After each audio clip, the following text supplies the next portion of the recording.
was like, one of them hoity-toity people the whole time. All right. So. Oh, man.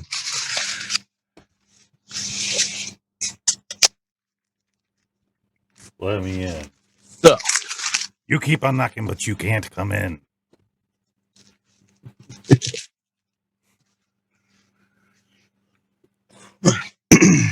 So did you say to your wife, come up with one of your nifty names? No. Oh. No, to be honest, I didn't even think about it. Oh, you can see the glare from my ring light in my computer monitor back here. Oh, well. Ring light. I thought it was just part of your background. I thought you had I'm not that cool. I'm pretty lame. I don't live an exciting life. I mean, let's face it. I'm as average can be. So I guess we'll name this podcast. Now, are you my what? Yeah, we'll name it, we have no clue what we're doing. So are you going to let me know when we're, recording, or am I just going to pretend we're recording the whole time? Oh, we're recording. Oh, fantastic. Thanks for the heads up, buddy. I was so prepared. Yeah, I need a little bit of candidness in there. Oh, I got you. Oh, man. Well, that was kind of interesting, trying to get everything hooked up and going, wasn't it? I was not expecting all that freaking chaos. No. I'm well, I mean, if we're recording, then I guess we're talking to people. So to kind of explain a little bit of things here, I was trying to use a different cellular device with my laptop as a webcam, and well, the platform we're using to speak to each other and see each other on the video here just wasn't having it. Said no. So, yeah. So I ended up having to join the thing through my phone, which is fine because, my my headphones and my microphone and everything hooks up to it just totally fine. There wasn't any connectivity issues on that end. So I feel like I got lucky, dude. You got the raw end of the stick. Tell them what happened to you. You had a nightmare going on. I'm over here like sending you text messages and stuff going, dude, are you there? Are you alive? What happened? Like, I had everything working perfect the other day. And then when I join with you, it all goes to hell. My frickin' camera's acting up. My Focusrite's not connected. And then my internet shuts off. I had to unhook. It's fantastic. Reboot the computer. What a all because I tried to join. My USB port was not acting right. It's like all of a sudden it didn't even recognize a Focusrite. It's like, I don't know what this is. Well, I just want to remind you, bud, this was your idea. So I'm just going to put all the blame on you for everything that went awry. That's my life. It is what it is. Well, actually, if you want to take it a step further, it's all your fault because you got me started on this to begin with. That is, well, that's I asked you a question. Not entirely false. And then you decided you would answer it. Well, what was the, let's inform the people here, I guess. What was the question that you had asked me, and approximately how long ago would you say that was? It was 8 months and ago. Why? Where'd the question come from? So, of course, we found on Smule, where's where we met. And I started off just singing on it. Then I started finding out you could duet, and I'm singing with people. Which then I end up finding you through looking for duets to sing. And between you and then some other people, I start noticing some people having regular microphones. I'm like, what the hell's going on here? So... yeah. I don't know. Something about you, and I was saying with you, I was like, I don't know. There's something about this guy is pretty cool. I'll reach out to this dude. They asked you, like, man, what are you using? And what do? You answer me. Worst thing. Yeah. Well, I mean, yeah, dude. Like, someone sends you a message, what am I going to do? Just ignore you? Actually, yeah, because usually you ignore messages. I actually got lucky. Well, no, that's after we become friends. Then I have the privilege of being able to ignore you. Oh, okay. So for anybody listening who has no idea what the hell we're talking about, Smule is it's like an online karaoke app, I guess you can call it, right? They do have a website. You can go to smule.com on a computer, a desktop, or whatever, and you can pull up their website. But I don't think you can sing through the computer. At least I can't. I've tried. I've looked for the option. I can sign it in my profile and everything, but I can't sing from my laptop. No, I tried. Oh, did you? Yeah. Well, they said if you put BlueStacks on there, or Knox, I think is another one. It's an emulator for Android, and then you could put the Smule app on it. And no, it was lagged and delayed. It was horrible. See, dude, you're way more techie than I am with that kind of stuff, which is kind of funny because the question you would ask me is, hey, dude, how did you get it to where you could hook up a microphone to your phone and sing on Smule through it? So I gave you my answer in that message, going back to the quote unquote topic, right? I gave you the answer and I let you know basically what my gear is that I have, and how I had it all routed and everything. And then, I mean, I'm assuming that, we're probably going to put this up on YouTube or something and people will be able to see it. But if people take a look at what I'm rocking right now and what you're rocking right now, dude, you've far surpassed me. You've blown me out of the water. You've got like a full on legit studio, and I have the intention of building one, basically. And I can't even sing.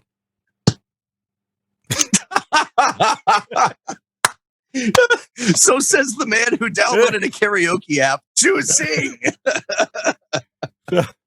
That's okay. I can't sing either. The funny part is, so I go ahead and I end up ordering this mic. I got an MXL 990. I love this thing. You got a 770. Which is not the microphone I told you to get, by the way.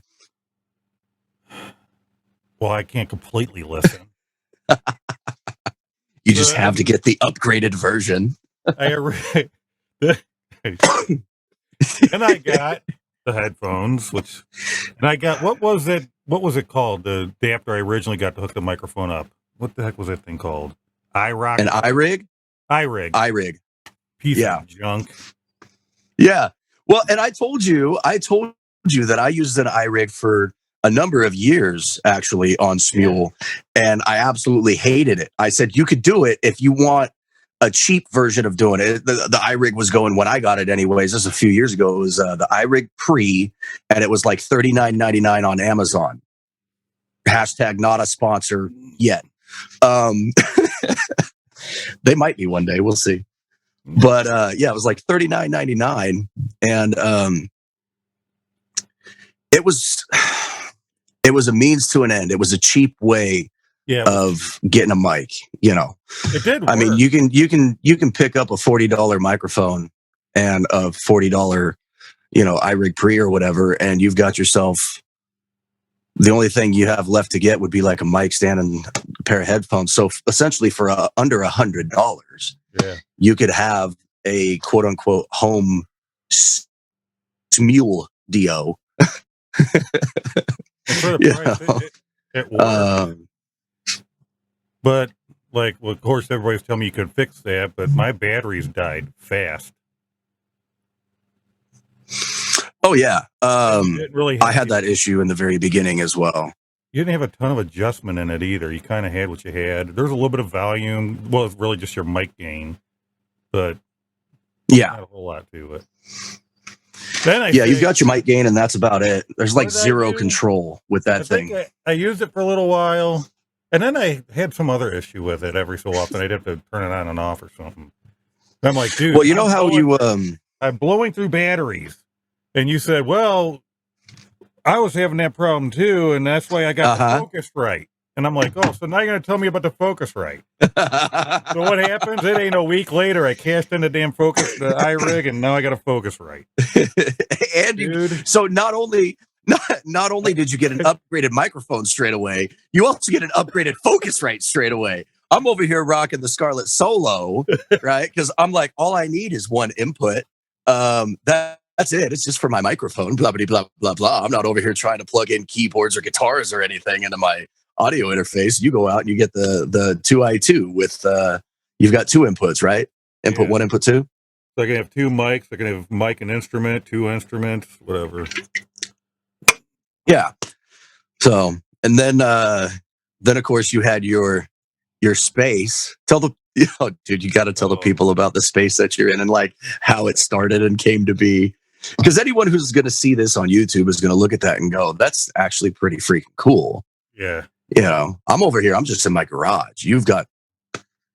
I mean, dude, yours is legit. I'm jealous. If I'm not mistaken, I think I asked you the question about your stuff before I even did this. The next thing you know, here I am. Fast forward 8 months, I've created a monster. Dude, now I got a freaking computer in here with 2 monitors. I got all the mixing hardware. I go and get studio monitors. Ugh. So the whole thing starts fantastic. I'm singing. I'm Smule, of course. You can start out. Most people just have earbuds. I had headphones that I plugged into my phone, and I'm just singing into it. And it didn't sound bad, but when that's all you hear, it sounds all right. And then I talk to you, and then my wife's like, because I'm in the basement, and they can hear me through the house. It's not a big house. And she's like, "Yeah, we need to like build you a room or something where you can sing. You're too loud." I'm like, "Build a room?" What? I'm like, because I'm like at the time, I'm just. So you're giving me the go ahead, is what she said. See, just so all you folks know, all this was never even a figment of a thought at all. Yeah. It starts off with the wife is sick of hearing me. So I have in my house in the basement a walk-in cedar closet. Yeah, and it's like 7-ish foot long by a little over 4 foot wide, 5 foot wide or something. So what I did was I built a second wall off the walls. So it's double walled. And then a couple feet in from the door, when you come in the closet, I built a double wall across there. So then when you walk out, there's a little area with another door and then you can get out. And it's double walled, little room, ceiling. I got 2.5-inch thick, high density foam board. I shoved insulation stuff all. My ceiling is full of like clothes and towels we were going to get rid of. That's awesome. So you've got a room within a room with just a shit ton of insulation in the gap there. Yeah, and because it's winter and we're not using our fans for the summer, they can kind of still hear me. But yeah. So, but then you heard me. I'm in here because it's a hard density foam board. Hard. And it's smaller. My sound is like barrel off the freaking walls. Oh yeah, which I didn't really notice. Again, didn't be anything like this before, so I'm not noticing it. It's sounding in my headphones as I'm singing kind of normal. And then I'm looking more into it. Yeah, you're like, oh, it's just giving me some natural reverb, whatever. Yeah. So I'm looking more into it, and then I'm finding out about absorbing the sound so it don't do that. And people are using acoustic foams, but the acoustic foam is not cheap. I'm looking at other options. So I end up getting this stuff that looks neat. It's freaking like memory foam bed topper. It's just a foam topper for a bed. That's awesome. And I watched a video on YouTube. The guy says, I don't care what anybody says, bed foam does not work. You have to buy the expensive stuff. Dude, I did that video where I duetted it with myself. And the first take was me in this room without that foam. The second take, we'll have to play that on one of these episodes. Oh, hell yeah, because you sent that to me, and the difference is night and day. Night and day difference. So that dude don't know what he's talking about. Well, I'm wondering if he was talking about, maybe he was talking about like acoustically treating a bigger space, like with acoustic paneling, like using that stuff, bigger panels with a bigger room, not necessarily a quote unquote. I mean, what you basically built yourself is a vocal booth. Yeah. Realistically speaking. And then when you peel it off, there's no oxygen.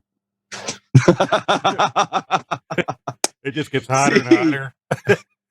And I have the opposite problem because I'm just chilling in the corner of my garage. I built myself like a a 4x4 little area out of PVC pipe and freaking put moving blankets on it, and they're held up there with zip ties. So like 6 feet away from me is my wife's car. Right on the other side of the wall right here is, all the baby stuff just chilling in the garage because my wife's due with our baby girl in May. Thank God. Give our son a sibling finally. But me being in the garage, like whenever we talk, you're always telling me, dude, it's so hot in here. And I'm watching it and you're like, take your jacket off, take your sweater off. And I'm like, I hate you. Do you know how cold it is right now? That reminds me, I can plug in my heater. Oh yeah. Well, it was my wife's idea actually. My wife reminded me that we had a heater for when our son was real small, like infant small, right? And she goes, "Why don't you just find Jacob's heater? It's out there in the garage, and plug it in like on the floor in your space, so you've got some heat and you're not freezing." Awesome, that's a fantastic idea. Where is it? She's like, "Oh, it's somewhere in the garage."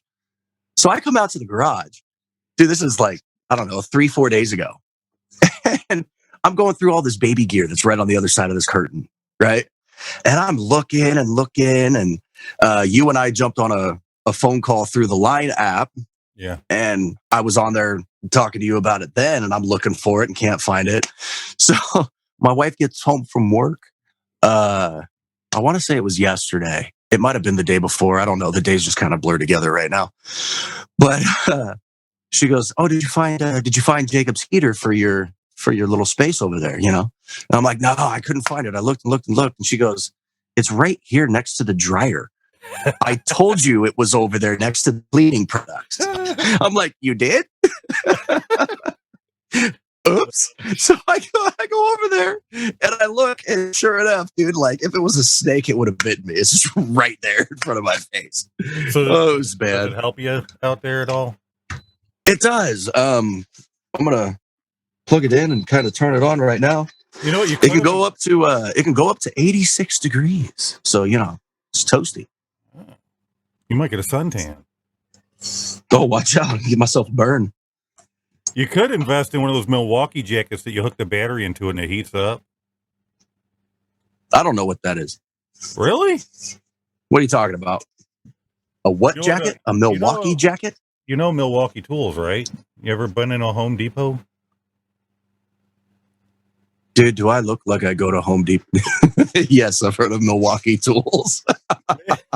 They have a jacket that's heated, and their little batteries plug into it. You won't see it. There's a spot where you hook it in, and it's a heated jacket. It will keep you warm.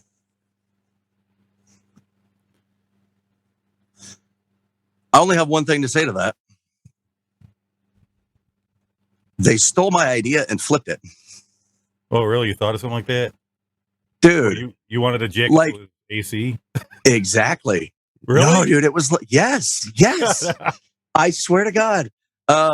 It was probably 8 to 10 years ago. It was real hot. So I'm out here in California. You're in, where you're at. Okay. Exactly. But out here where I'm at in California, I'm in like mid-northern California-ish. We'll just go there. I'm not going to tell everybody everything, but it gets fairly warm in the summers. Like it's not uncommon for it to reach 108, 110. Last year we had a 116 degree day, but 8-10 years ago I was working my job, which was a quote unquote manual labor job. I don't want to get into that right now either, but it was hot. It was hot, dude. I know. And I'm like, you know what? I wish there was like a shirt or something where you put it on and you just push a button, kind of like on Star Trek or whatever, when they want to go talk to each other, they hit their communicator, except that turns the AC on, like it's water cooled or something. Now you're telling me they got a jacket that does heat. They took my idea. Dude, just make your redneck fan to carry around to your job. Just walk around with a bucket full of ice with a fan blowing air through it. Or you could just get a whole bunch of hand warmers, break them. That'd be great. Not to get off sub because now we're getting way off. I think I'm just going to use this heater for now. talking about your idea with the cooled shirt, I had an idea Uh-huh. to be able to still have fresh Just air. now. No, this is an idea I've had. To have fresh air in the winter, Oh, okay. being able to hold the windows open but not freezing your house. They should make screens that are heated. You could turn it on and it heats up, and when the air comes through the screen, it heats the air like the heat in your car. And the air ends up being warm. So you could leave the window. All I'm gonna say all I'm gonna say is this. If anybody ends up listening to this podcast or watching the YouTube version of it or whatever, you just gave somebody a multi-million-dollar idea. Because for one, I'm too stupid to figure something like that out. Two, somebody out there can. And three, you just told them what to do. While you're at it, make one that's cooled so that it cools the air in the summer. Exactly. Oh, dude, then you'd be able to like negate your central heating and air costs and all that. Imagine how much money you could save. All done. And you always have fresh air. You're not just recycling your stank air. You're going, oh, dude, that's like as green as you can possibly go. You're saving the world, dude. One screen at a time. Yes. At least in my head. That's fantastic. Oh, man.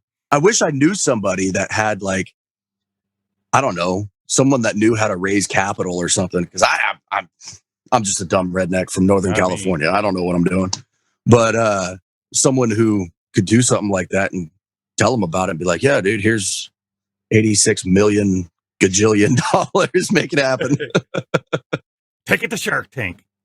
Speaking of which, did you hear, no. Again, off subject, but apparently some kid, some like 22-year-old kid in Georgia or whatever, won like the $750 million lotto. I think he was in Georgia. I can't remember. Really? I'm dead serious, dude.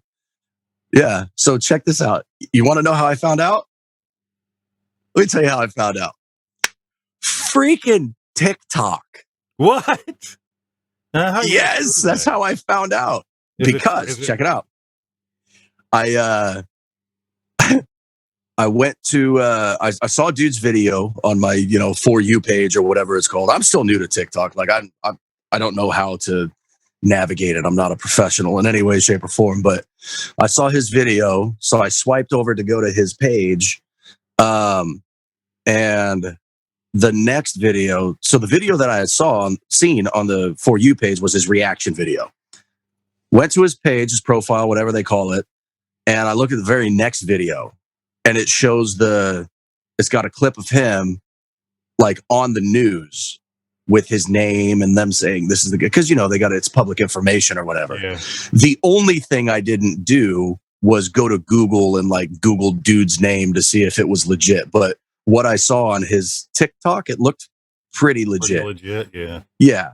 I got to the point where I'm looking at it and I'm like, you know what? Do I really care enough to now go to the almighty googly machine and spend even more time figuring out if this is real or if this is a fake thing? I think I'll just let it go. Like, I really don't care.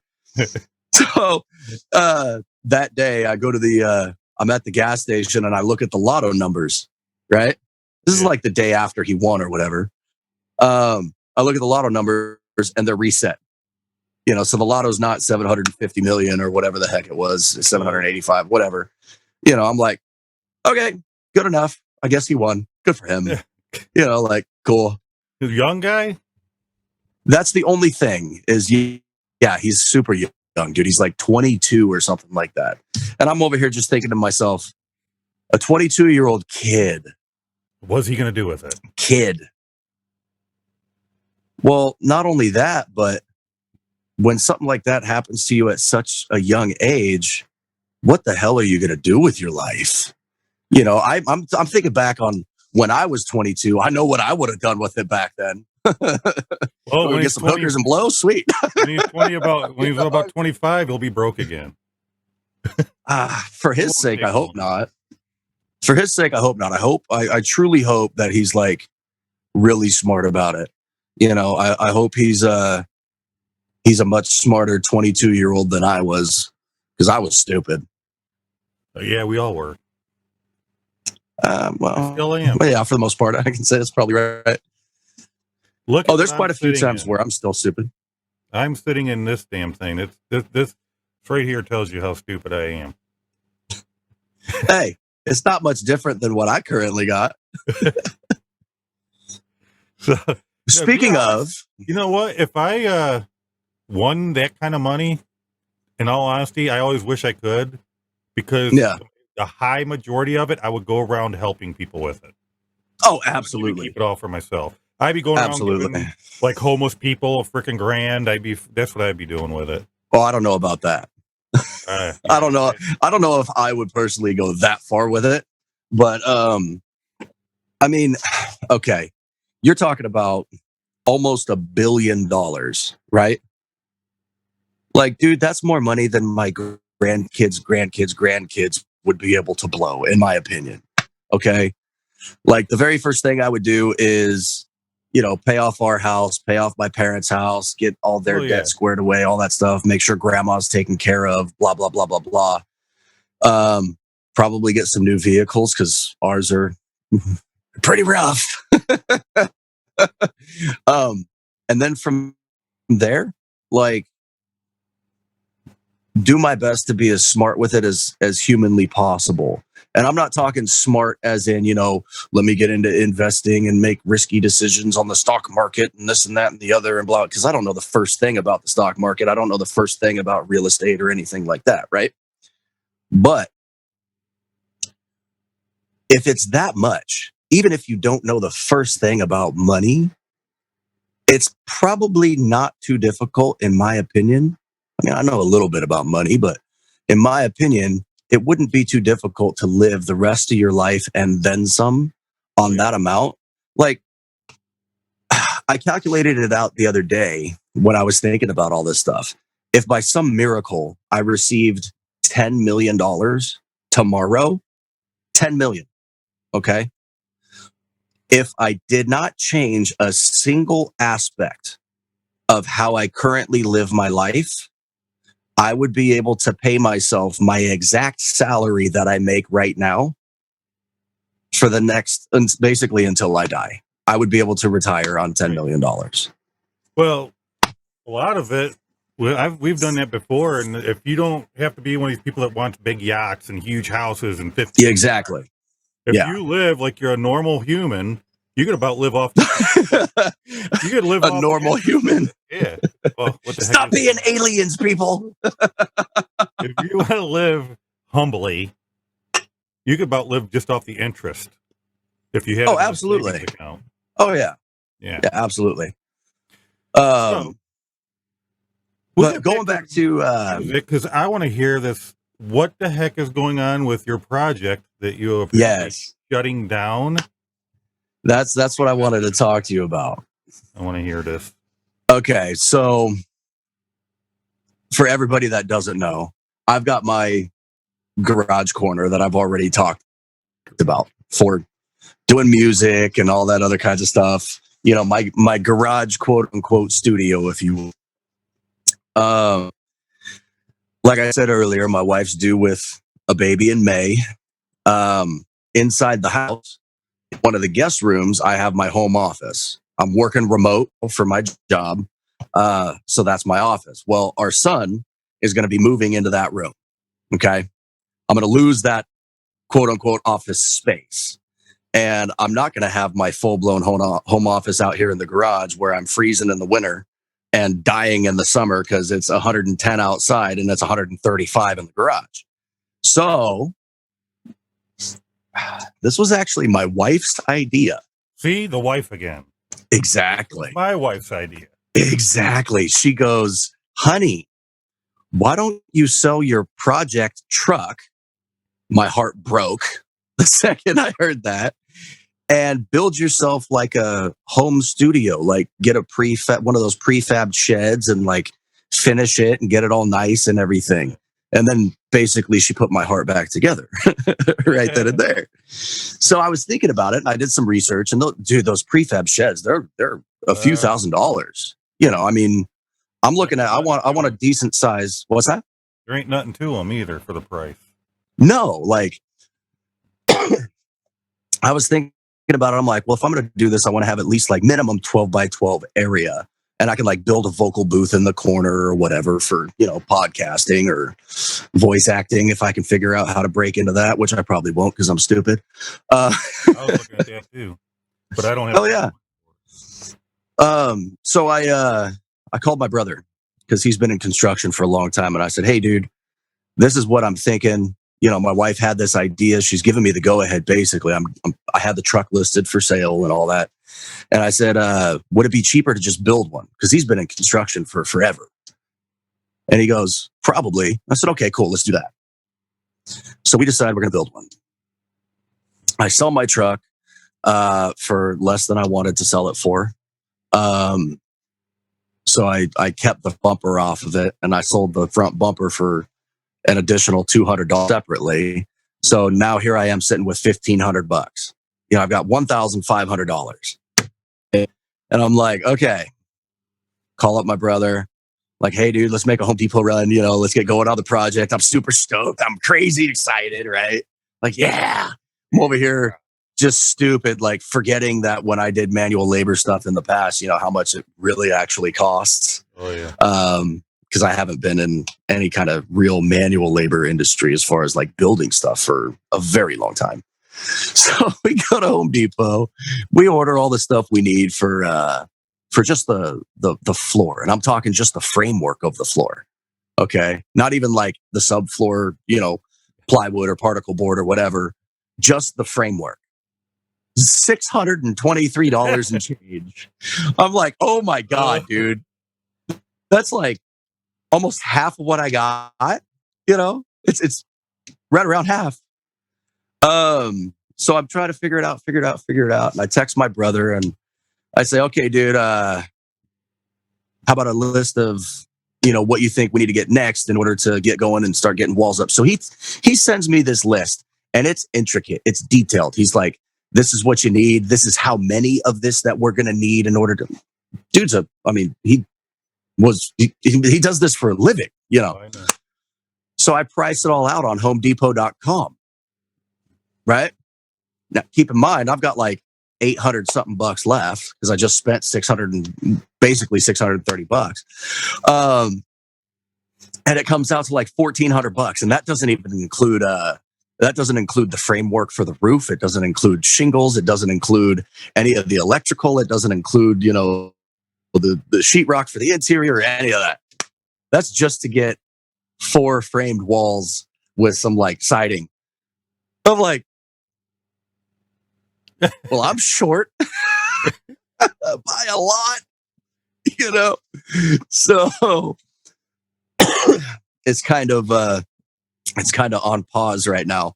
I've got the framework for the floor, all the pressure treated wood out there, just basically chilling, and the concrete blocks out there, kind of almost in place, just kind of chilling. So what I decided to do to make myself feel better is I built that fence on the side yard there, and I built that just using scrap wood that was laying around my house and some pieces of scrap wood that was laying around Dad's house, or my parents' house. So I ended up going to Home Depot, and I had to buy it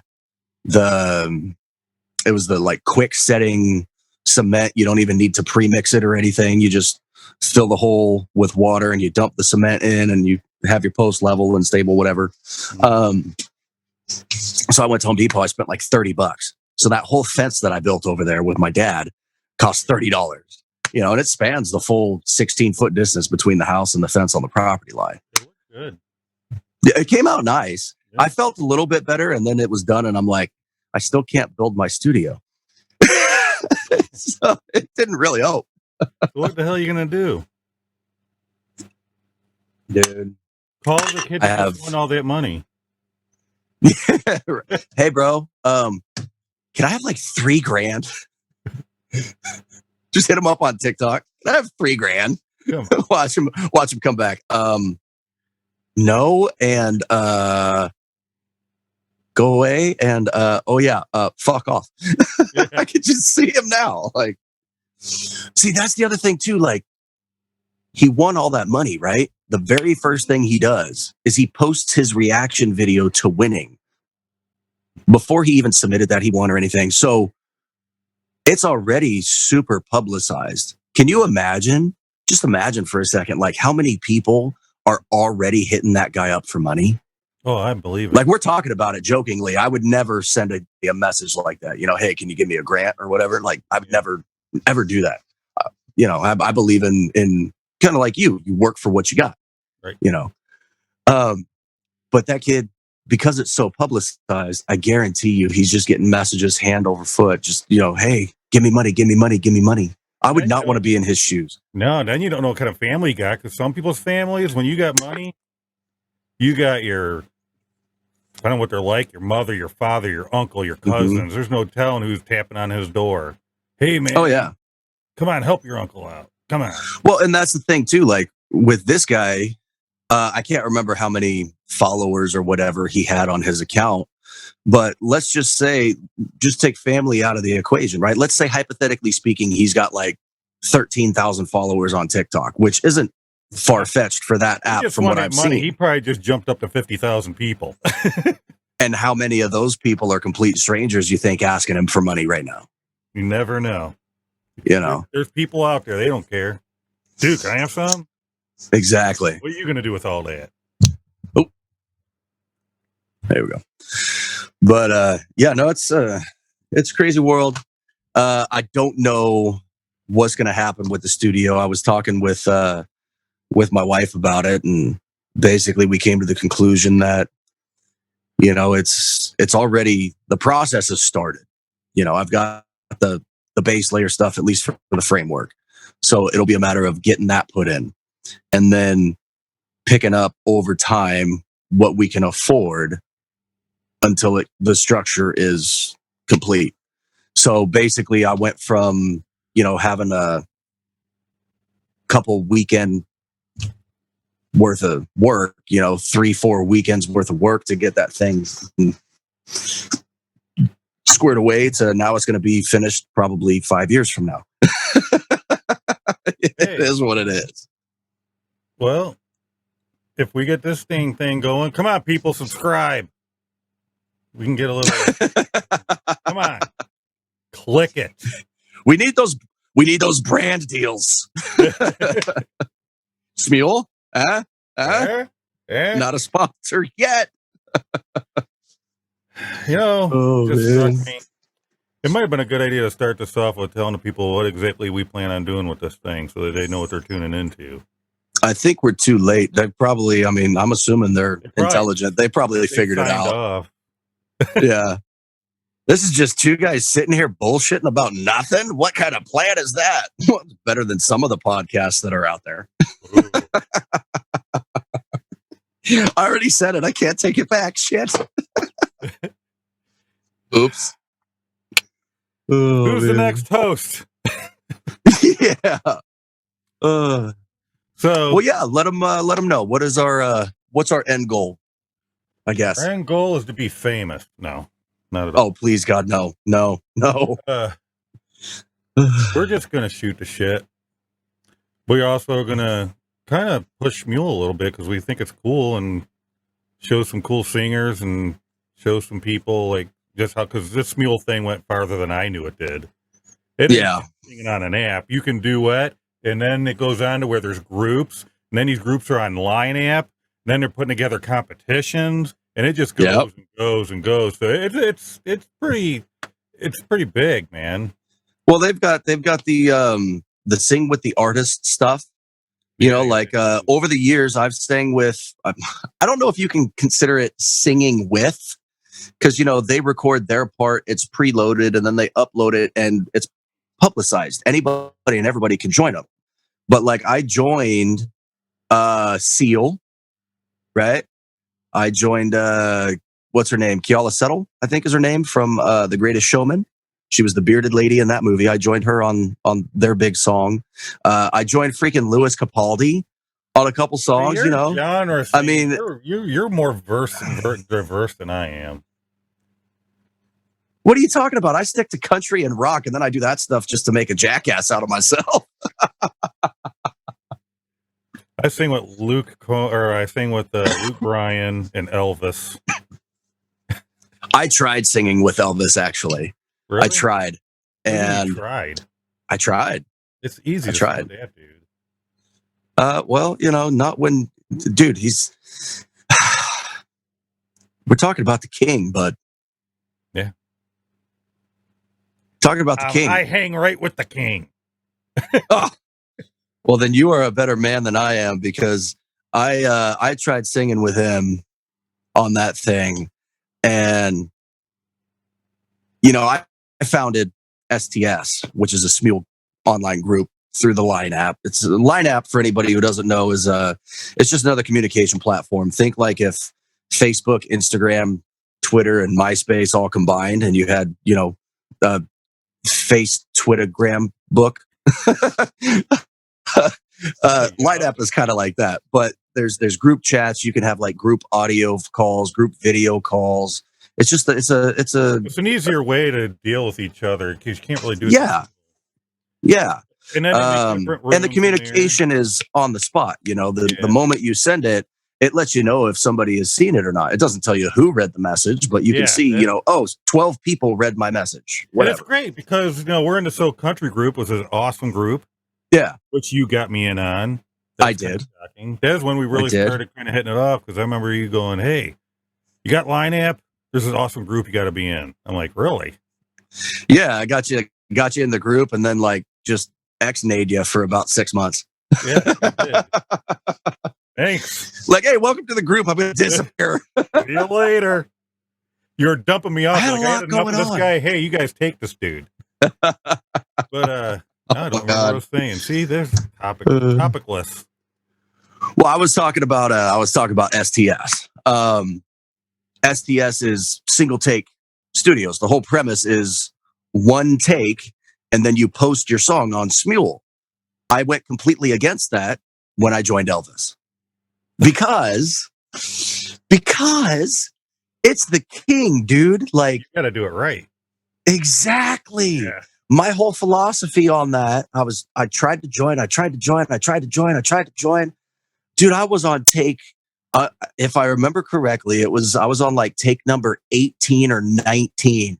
And I finally just took my headphones off, set them down, and said, fuck this. I went inside and started playing a video game. Really? No, I can't. I am not good enough to join the king and make it known. I just can't do it. Share a couple of our videos. So, I remember. Oh, that's a scary thought. So I'm on the So Country group. That's who I talk to the most. And it's cool because, they have different rooms. So now you got your song room, let alone just a chat room, so that you can share songs that you did or song OCs you want people to join. Well, what's an OC? Tell the people what an OC is. What's that stand for? It stands for the word. Oh, boy. Out of my mouth. Right as I go to say it, it's just gone. Open call. Open call. There. And an open call song is when you open up a song, you sing one specific part of the song, and after you post it, anybody who sees it can choose to join you. Yeah. And they can sing the other part of the song. So in the end, you've essentially sang that song together. Right. You've duetted that song. Well, there's also a version where you can just it's cool. I love it. And do it how you want. Yeah, I like it. It's how, if it wasn't for duets, I would have never met you. Hey. And now here we are doing a podcast. I know, this is embarrassing. You're on the West Coast, I'm on the East Coast. Oh, okay, back to it. See, folks, this is the show. We might get on a topic, and then all of a sudden that topic just, see you later. You can see who is reading your show online. So you can post a song, and 15 people look at that song, right? Yeah. It shows 15 people seen it. And then I can go back to Smule, and 3 people viewed my song and didn't say nothing. Yeah. Now they're not listening to your shit. Oh yeah. Well, it just tells you who viewed the song within that chat group, right? It doesn't tell you whether or not they clicked on the link or anything. Right. But have you also noticed? I don't know if you know this. Me, when I'm in the Line app, for some reason, my Line app, I cannot sign into my Smule through Line anymore. So if you post a video, you post an OC, or maybe you did a solo song or whatever, and you post it up for us to check out, right? Yeah. If I click on it, I'm clicking on it logged out. Why? So what that means is for me to go in and actually be able to like, comment, join your shit, I have to actually go to Smule itself. I can't, me personally, I can't join from the Line aspect of things. I used to be able to. I had no problem. I could like, I could comment, I could share gifts, I could join. What happened right then and there on the spot. Now it's so much better. I don't know, dude. I don't know. Well, no, I was able to do it on my current phone. This is just recently it stopped doing it. Yeah. I tried to join somebody. This is a few months ago now when I first noticed it. And it asked me, to log in to my Smule account from Line. So I plug in my, the first thing I did, I clicked, connect through Facebook or whatever. And that didn't do anything. So then I'm like, okay, let me try my email. So I plug in my email that's associated with my Smule account, and it wouldn't do it. So I said, okay, let's try phone number. Try my phone number. Nothing. I cannot access my Smule profile through Line anymore. And I don't know why. It's crazy. But if you go to Smule, you're already logged in on your phone. It just yeah. I'm always logged into the app. I just click on the app and it opens up. That's weird. And I've always done it that way. I don't log out of my Smule. So I gotta take your word for it. That's your excuse for ignoring shit. Hey, that applies not only to you but to everybody else too. Sorry, I can't look at it. So what you can do is understand that at least one of those views online is probably me. Probably. And the funny thing is I'll actually click the links. Don't die on me now, dude. We're not supposed to go there. I'll click on the link and I'll listen to stuff, but I can't I can't comment, I can't do anything. What? Yeah. That's maybe if you log into it on the website, open up you don't like Line on the computer. No, well that way too, but like when you're on your phone, like Safari, you got Safari, right? Because you got Apple. Yeah.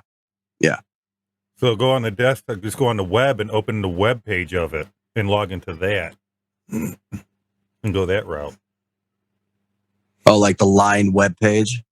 Yeah, because usually like on mine, a lot of times it's just finally started doing it. At first, when I would click from Line, instead of opening the Smule app, it would open it in the web browser all the time. Now it's finally opening it in the app. I don't know if it's from an update or what. Oh, yours. So you click a link. Like if I post an OC in the room and you're like, hey, I'm going to join Brandon today. You click that link, it takes you straight to Smule. Yeah. See, mine, it opens up a different web browser still. It still does that? Yep. And I used to be able to click join within that web browser, and then it would open up Smule for me. Now it does not. It just takes me to a you must log in page.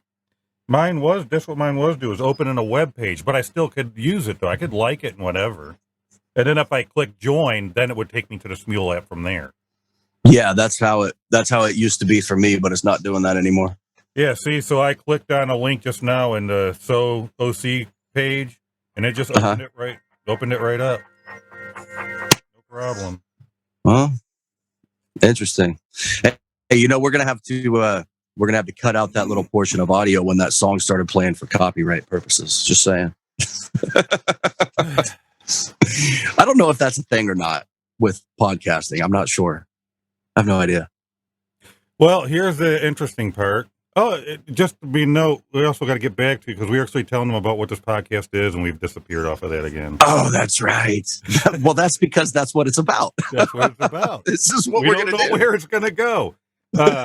I've noticed that when I post stuff that I do on Smule, most of it goes through, but stuff like Josh Turner, yeah, I tried to put on like Facebook and stuff when I did his, there it goes again.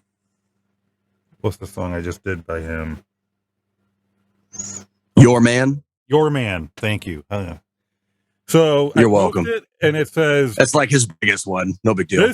This song has no copyrights right now in this country. You're not allowed, so they have to block they have to mute it. It shows the video, but they mute the sound.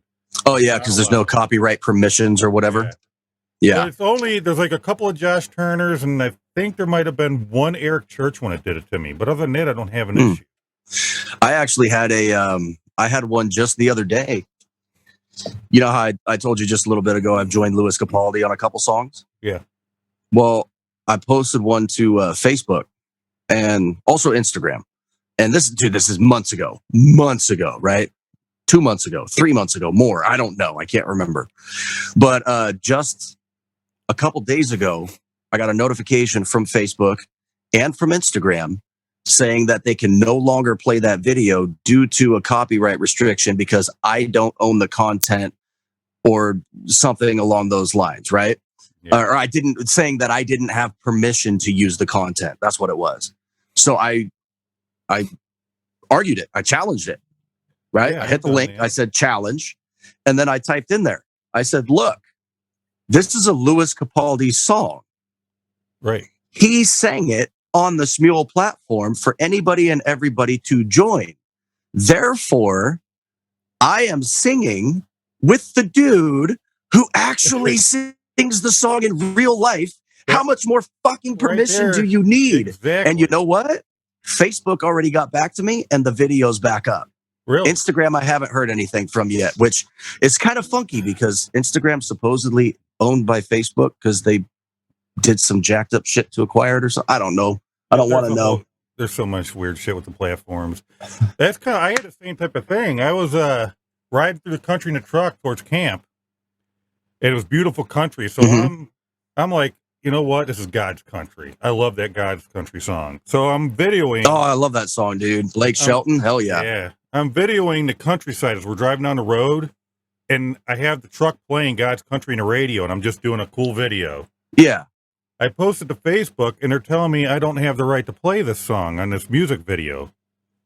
I'm like, yeah, so they're muting your audio or whatever, right? Yeah. I messaged them.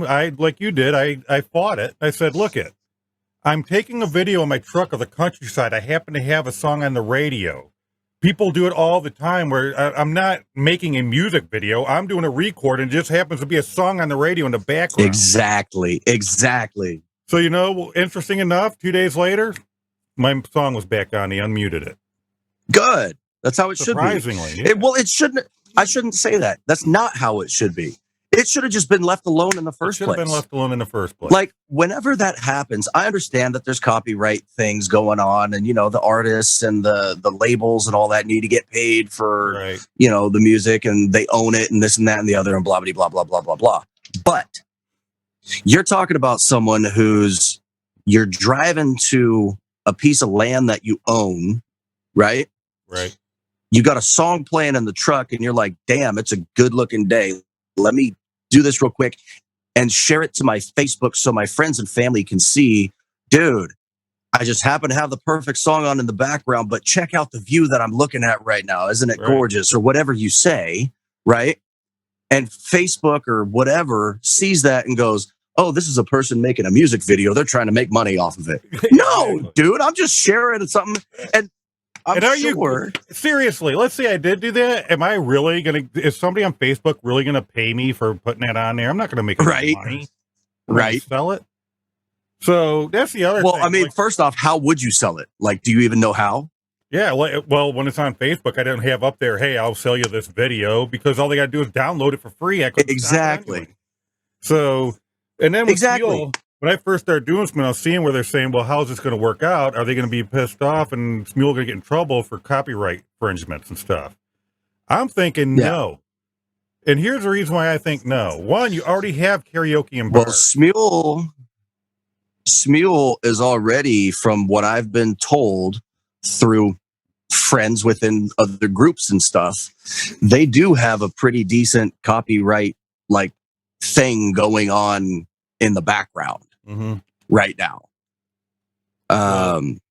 From what I understand, I haven't personally looked into it. This is just what I've been told, so take it with a grain of salt. It could be total misinformation for all I know, but I've been told by multiple people that Smule is in some hot freaking water right now. Dude, they're the #1 karaoke platform in the planet, basically. Oh, they're on the planet, whatever.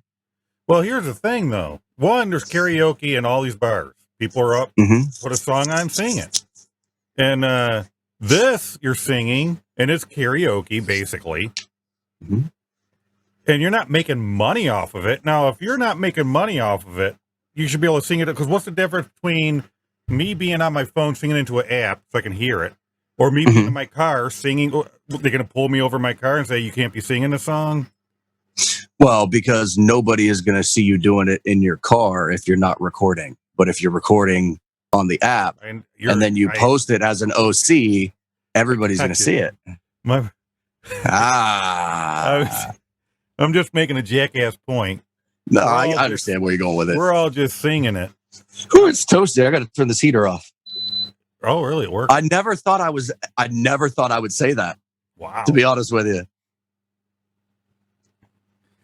Anyways, I don't know. I think it's interesting. So yeah, why don't we get back and you can tell the folks what the podcast is about.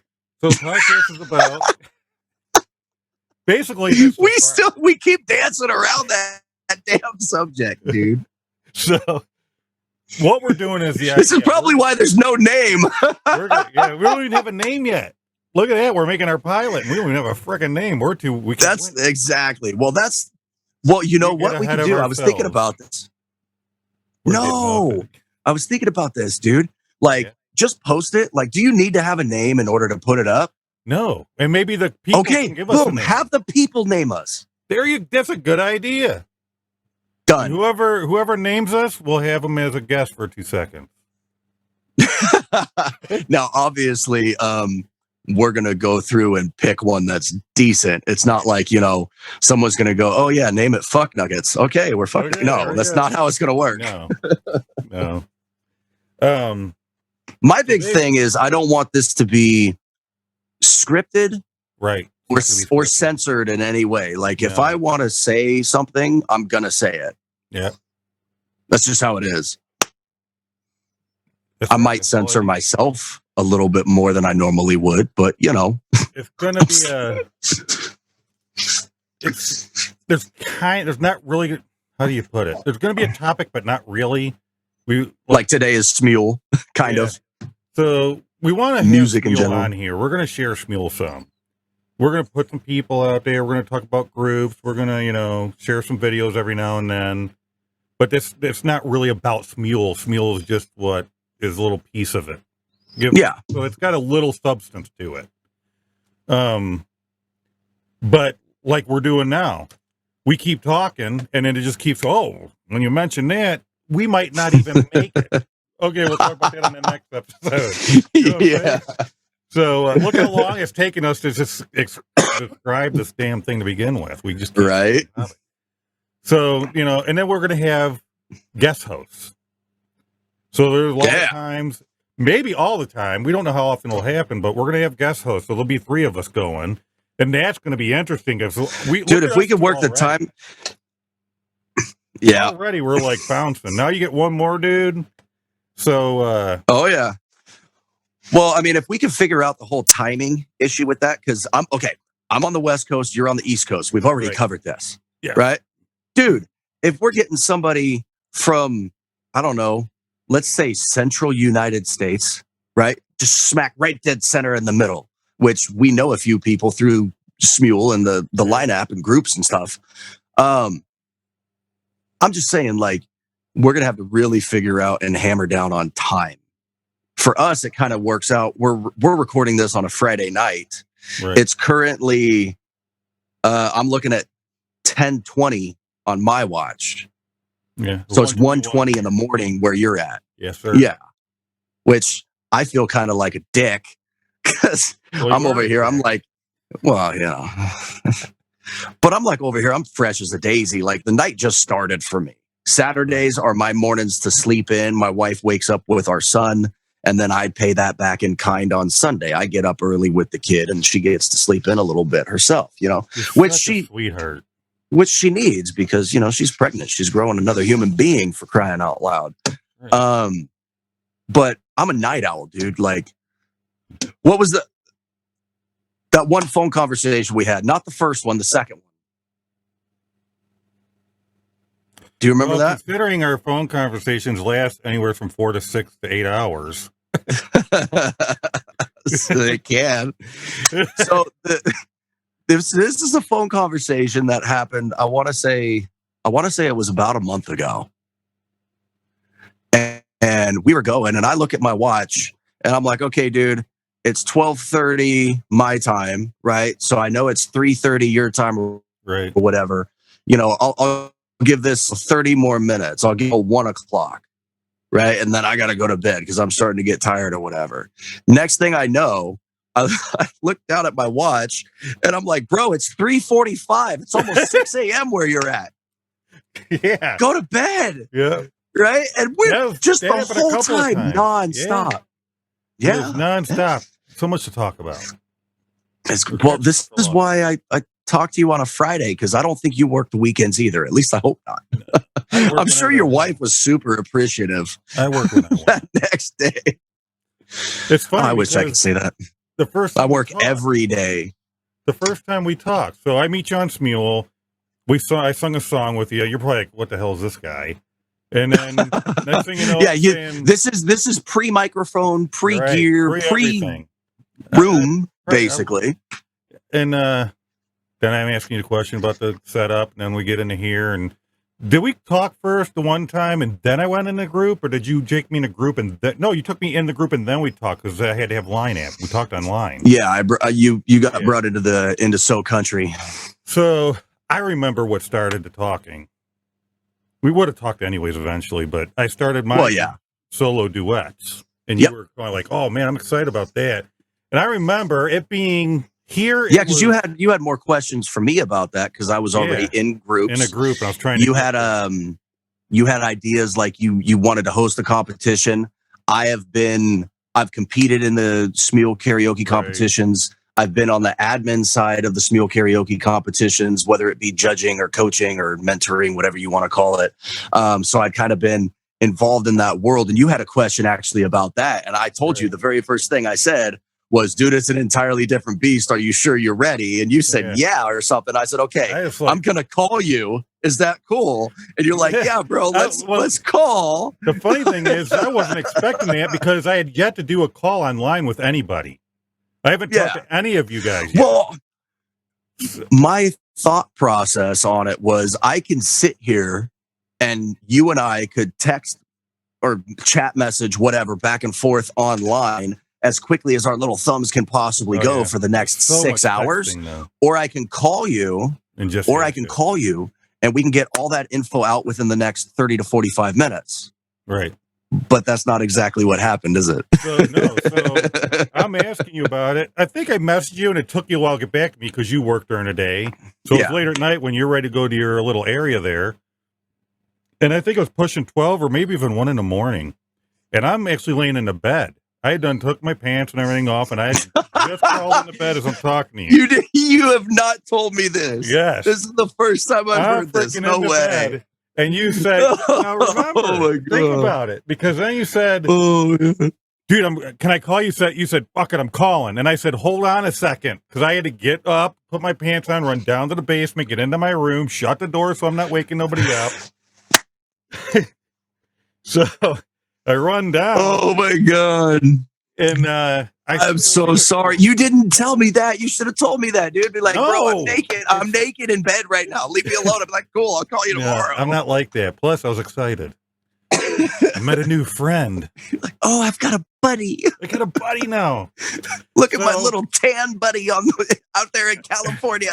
I run down. That's when I barely had anything in here. My tablet stuff was all crammed on this one end. Yeah, you didn't even have this other like desk portion that you got. Half the stuff in here. I'm over here pointing like the people listening on the radio can see. Go to the YouTube channel. We'll let you know what that's going to be called in future episodes. We get in and talking, and what happened is we basically acquainted. We kind of almost bonded, if you will. Yeah, we just like hit it off. All kinds of shit about you, and I'm talking about me. And dude, it was weird. Think about it. At least for me, it was weird. And I told you this. Oh, dude, it was trippy. We talked like I already knew you. It was like really comfortable. It didn't feel, you know what I'm saying? When you first were going to call at first, I was like, it felt a little awkward because I used to be a real shy dude when I was young. So still, when there's somebody new, I can text you, but like with the group, it took me forever to do a call because I'm in there and it's still weird, dude, because it finally did a call and there's like 6 of them in there besides me. And then it dwindles down to one person, and I'm just with one person I've never talked with, and I'm like, okay, what am I going to talk about with this person here? And dude, it was the same thing. The same thing you talk about with me, dude. That's all. It's like talking to me. So for some reason, as soon as you called, I'm like, "Sup, dude?" And you're like, "Hey." It was like just normal. Yeah. It did not feel weird. It felt like I knew you. Then look where we're at. And then we talked till that was the very first time, very first call. Yeah, it was like 4.5 hours or something like that. I went to bed at 6:30 in the morning. Now that tells you right there. If you don't know somebody and you met this dude on a freaking app on your phone, oh man, call and make a conversation last 4 or 5 hours, you meant to do a podcast. And I mean, let's just be real here. If the folks haven't really figured out which side of the conversation, who does most of the talking? Yeah, hi, my name's Brandon. I'm on the California side of this podcast. He technically kept me up them damn 5 hours the first call because he was mostly doing all. You took me to the store with you. You had to go get a pack. I had to buy a pack of cigarettes, dude. You're walking in the store, and I'm like, oh yeah, taking me everywhere. Rode around in the car. Come on, buddy. Got my new pail here. I need some smokes. Oh man. Oh, good time. Then you disappeared. I didn't know that you were in bed. Like you're in bed. Yeah, I was in bed. In your PJs or underwear or nothing. I don't know. And then 5 minutes later, you're down there in your spot, fully clothed, ready to go. Like, hey, dude, what's up? You never told me that. Bro, you should have just told me. What? I could have waited a day. It really could have. I was happy. Whatever. You made a buddy. For me, yeah. It's kind of weird, dude. And for sake of sounding like some weird dude, these people are gonna be like, "You're weird, dude. You're weird, dude." I meet a dude on Smule. Okay, I see you do a song. You got an OC set up. And I joined some other people, and I'm like to the point where I'm just going to join. I'm going to get myself to do this because I'm not usually somebody who could do that. Yeah, you're like working up the self-esteem, the nerve, the courage, whatever you want to call it, to just throw it out there. Yeah. And then the first OC I see you do, I come across you somehow. I forget what song it was. I just showed you the other day. I said, "Look, dude, 8 months ago, this is where it all began." Yep. And I pull it up on my phone, but we're on this thing right now, so I can't. I should have downloaded it on the computer. So, there it goes. Lost your train of thought. Thoughts left the station. Of where it had gone from when I first sang with you, because I remember even singing with you. Some of the guys I joined, and when I sang with you, I'm like, now is this guy gonna be like, what the hell is this dude? You know what I'm saying? Yeah, is this guy going to be an asshole or is this guy going to be cool? Yeah. And then after we talked about the mic setup and you answered, and I don't know. There's something about you that clicked with me. That's how I am with people. There's people that I can tell. I don't know what it is about me, but I can talk to somebody or I can engage with somebody and I can just know. It's weird. Yeah. Oh yeah. So I'm like, this dude's in California. I've chatted with him, so I'm wondering if he would chat back with me. and now he wants to call. I'm like, this is kind of cool.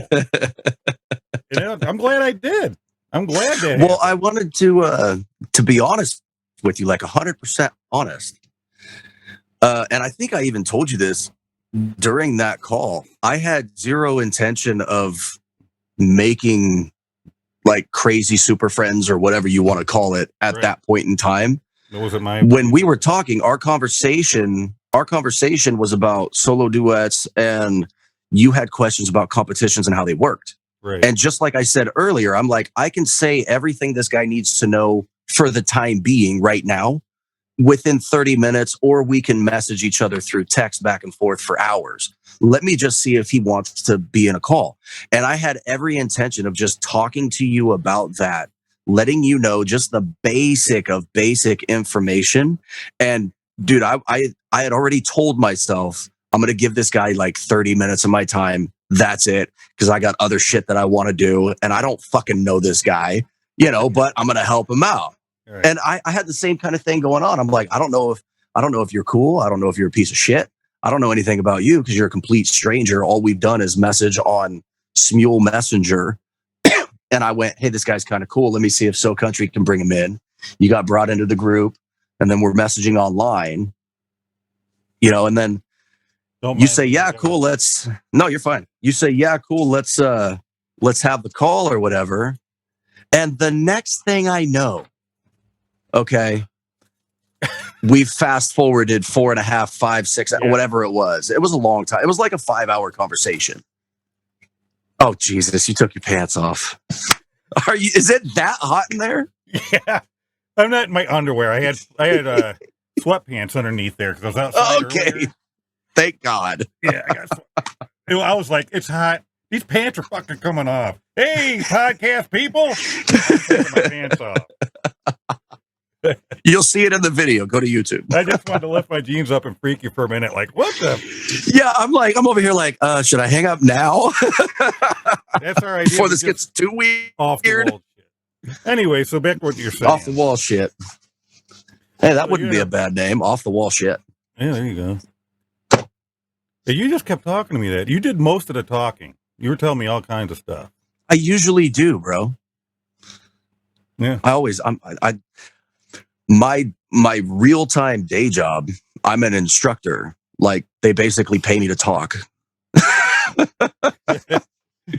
So, it is what it is. Now I'm a technically online instructor, so I don't get paid to talk anymore. So obviously I have a lot to say because it doesn't get out during the day during instruction. I'll give you another little piece of how he's the one who does all the talking. So I ain't talked to you in a while because you kind of just poofed off for a little bit.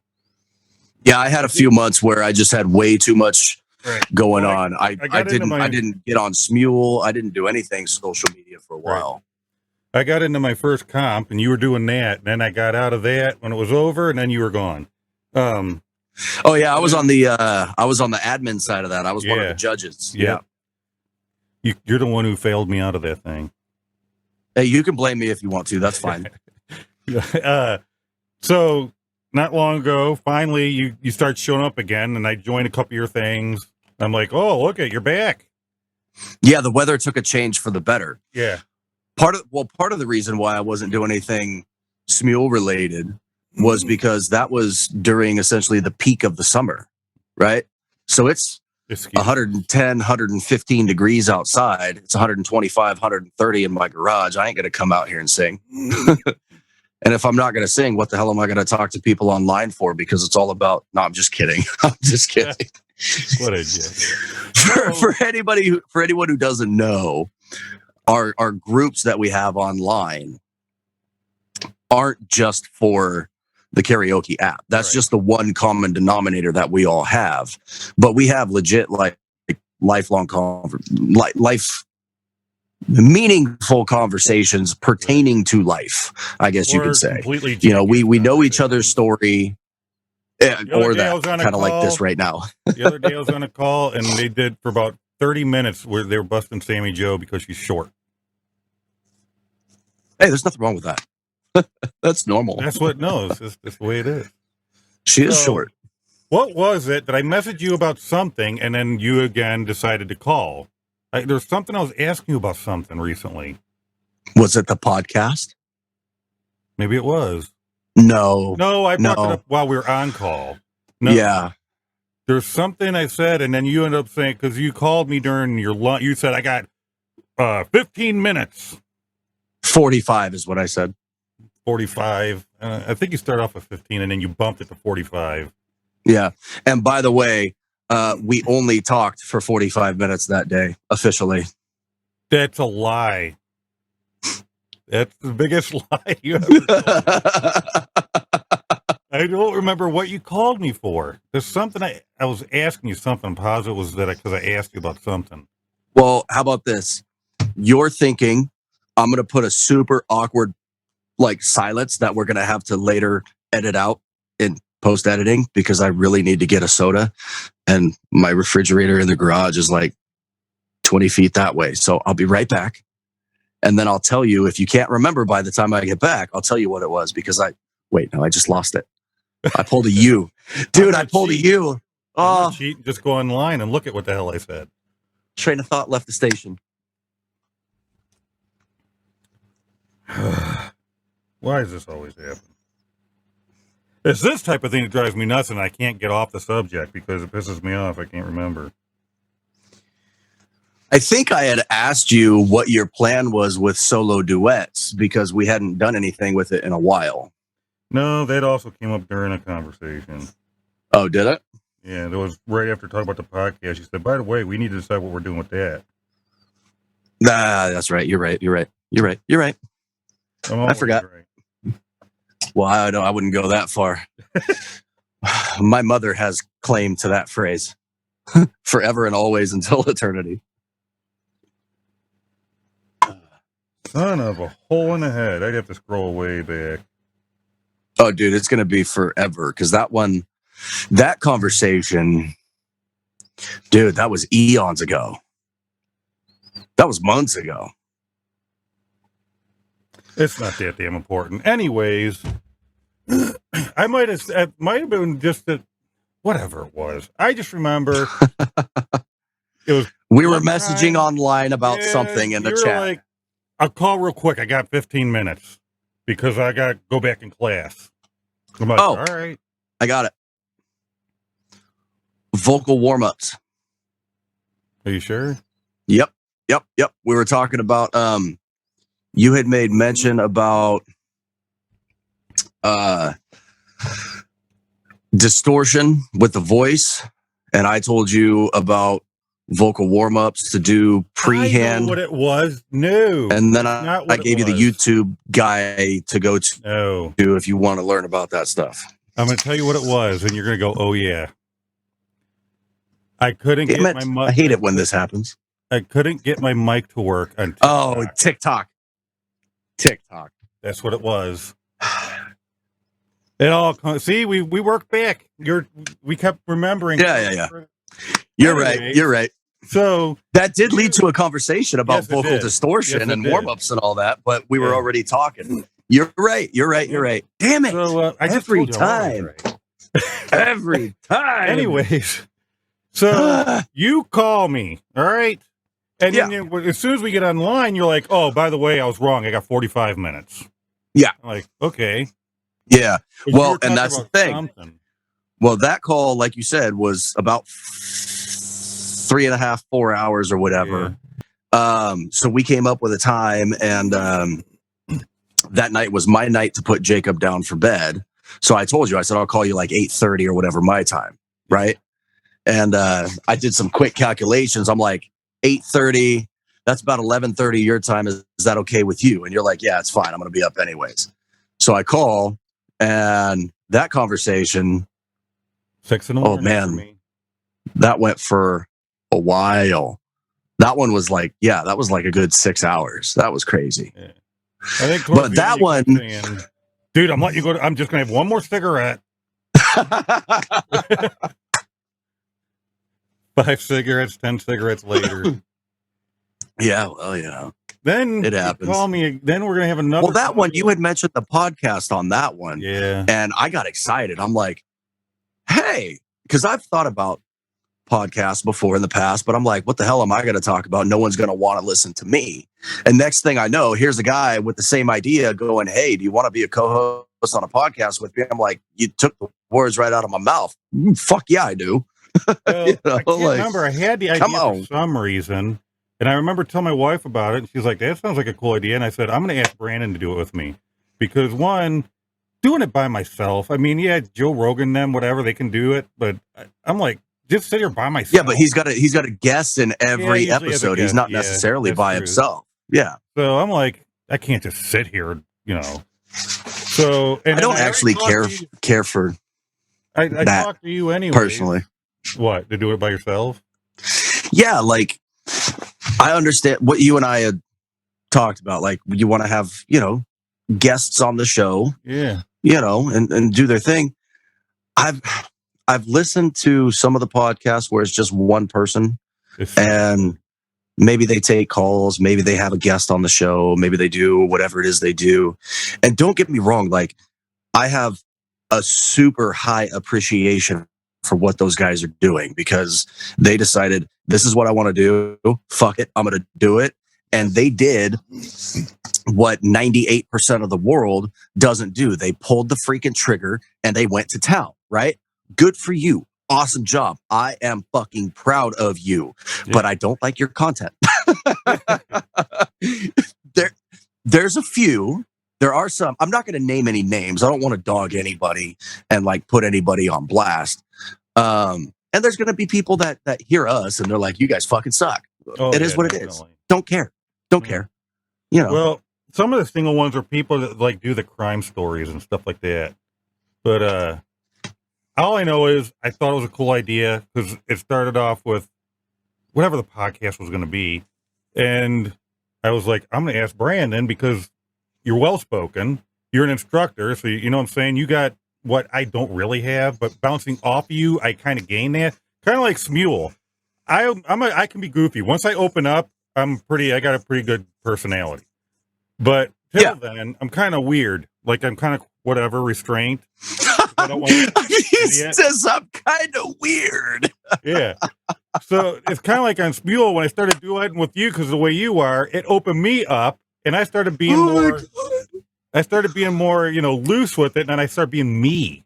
And that's when you were like, oh, this dude's pretty cool.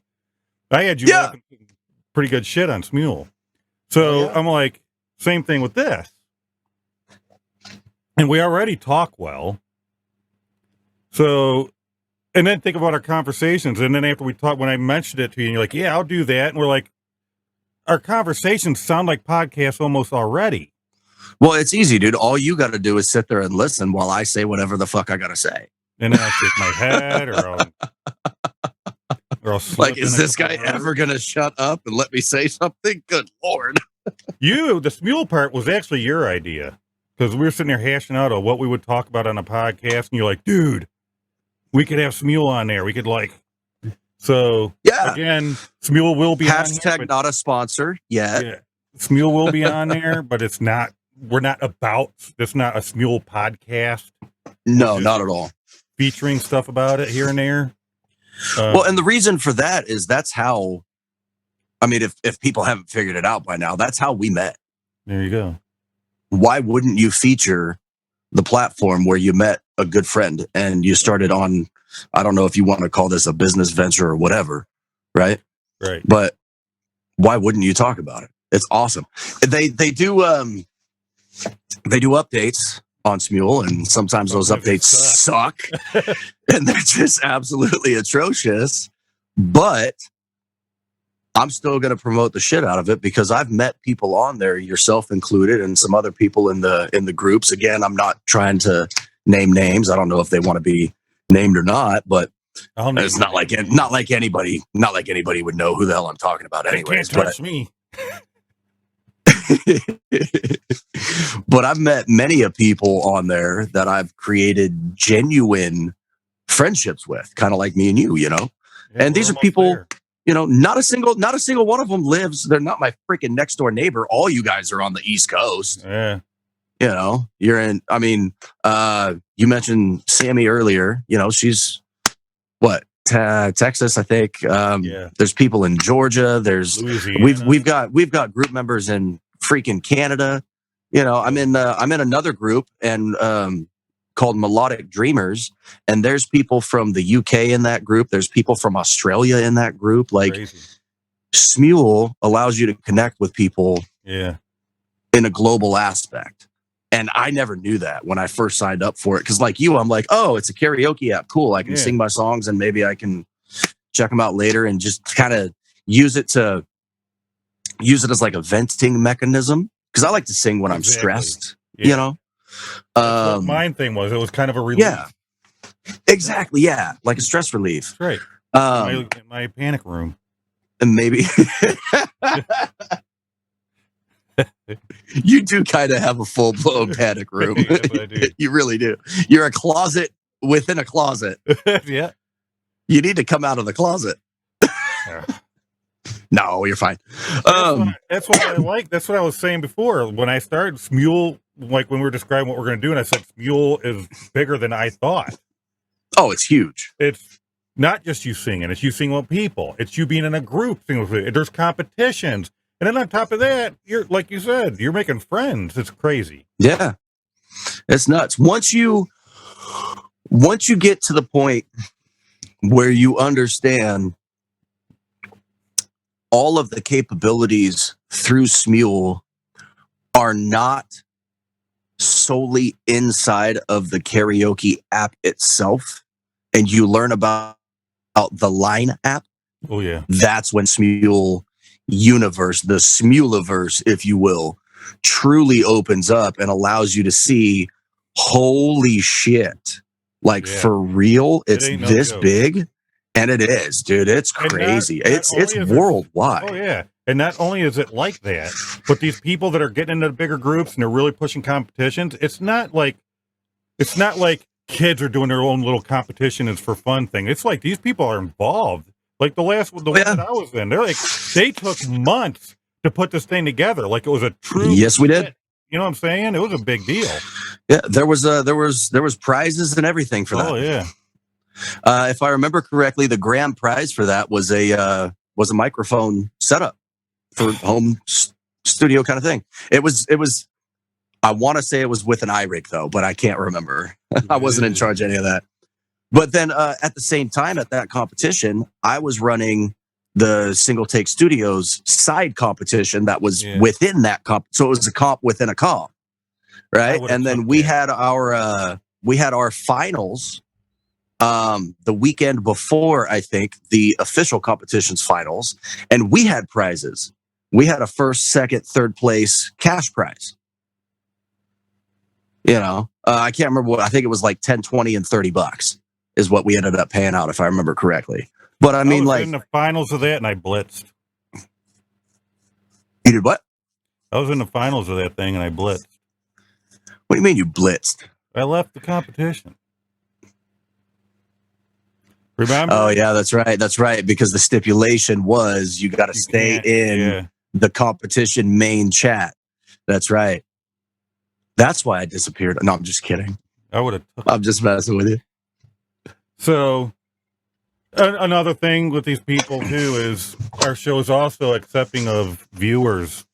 Comment if you got ideas, if there's something you want us to talk about, you know, we want to interact some. Anything. Absolutely. Our mayhem. Our mayhem. Yes. Comment, good comments, bad comments. We don't care. Yeah. Because here's my philosophy on it. This is my way of thinking. Let's say somebody listens or they see it on YouTube or whatever, and they absolutely hate everything about it, right? Okay, let us know, because we can't essentially get better without that feedback. Right. Right? There's so much negativity in the world. Meaning, when someone posts a comment kind of like, you guys suck, you shouldn't be doing this, right? My brain automatically goes to, okay, well, what about it don't you like? What sucks? How can I make it better, right? Whereas, in my opinion the majority of the world goes, what do you mean I suck? You suck. Fuck you. Right. Right? It shouldn't be that way. Like, if someone has a problem with what we're doing, guys, tell us. We'll see what we can do to make it better. If it's just a completely irrelevant point, you guys suck. What do you mean you suck? I just didn't like what you did. What do you mean you didn't like what we did? What didn't you like about it? Give me some detail, right? Well, it just I didn't like it. Okay, well now you can fuck off. Like, you're not. Well, yeah, because you got some. You're not giving us anything to work with. No, some of them are out there. They're picking. It's really, there's people that just like the confrontation. Yeah, I'll give you that. They're not really looking for you to fix it where they would like it. They're doing that just to get under your skin because they want an argument. Just to get a rise out. Well, just get a rise out of you. You know, there's that saying, misery loves company. Sure. You know, and there's, I mean, absolutely, there's internet trolls or whatever they're called, whatever the hip new word for the kids nowadays is. Hey, yeah. But I mean, I never personally subscribed to that kind of stuff. My whole philosophy has always been, if somebody has an issue with me, with what I'm doing, right, you can tell me in whatever way you feel most comfortable. It's therefore my job to interpret the meaning behind that. Right. You know, when I was in my old job and I would have to ask somebody to do something, and I'm talking complete strangers, maybe in the future I'll let people know what I used to do.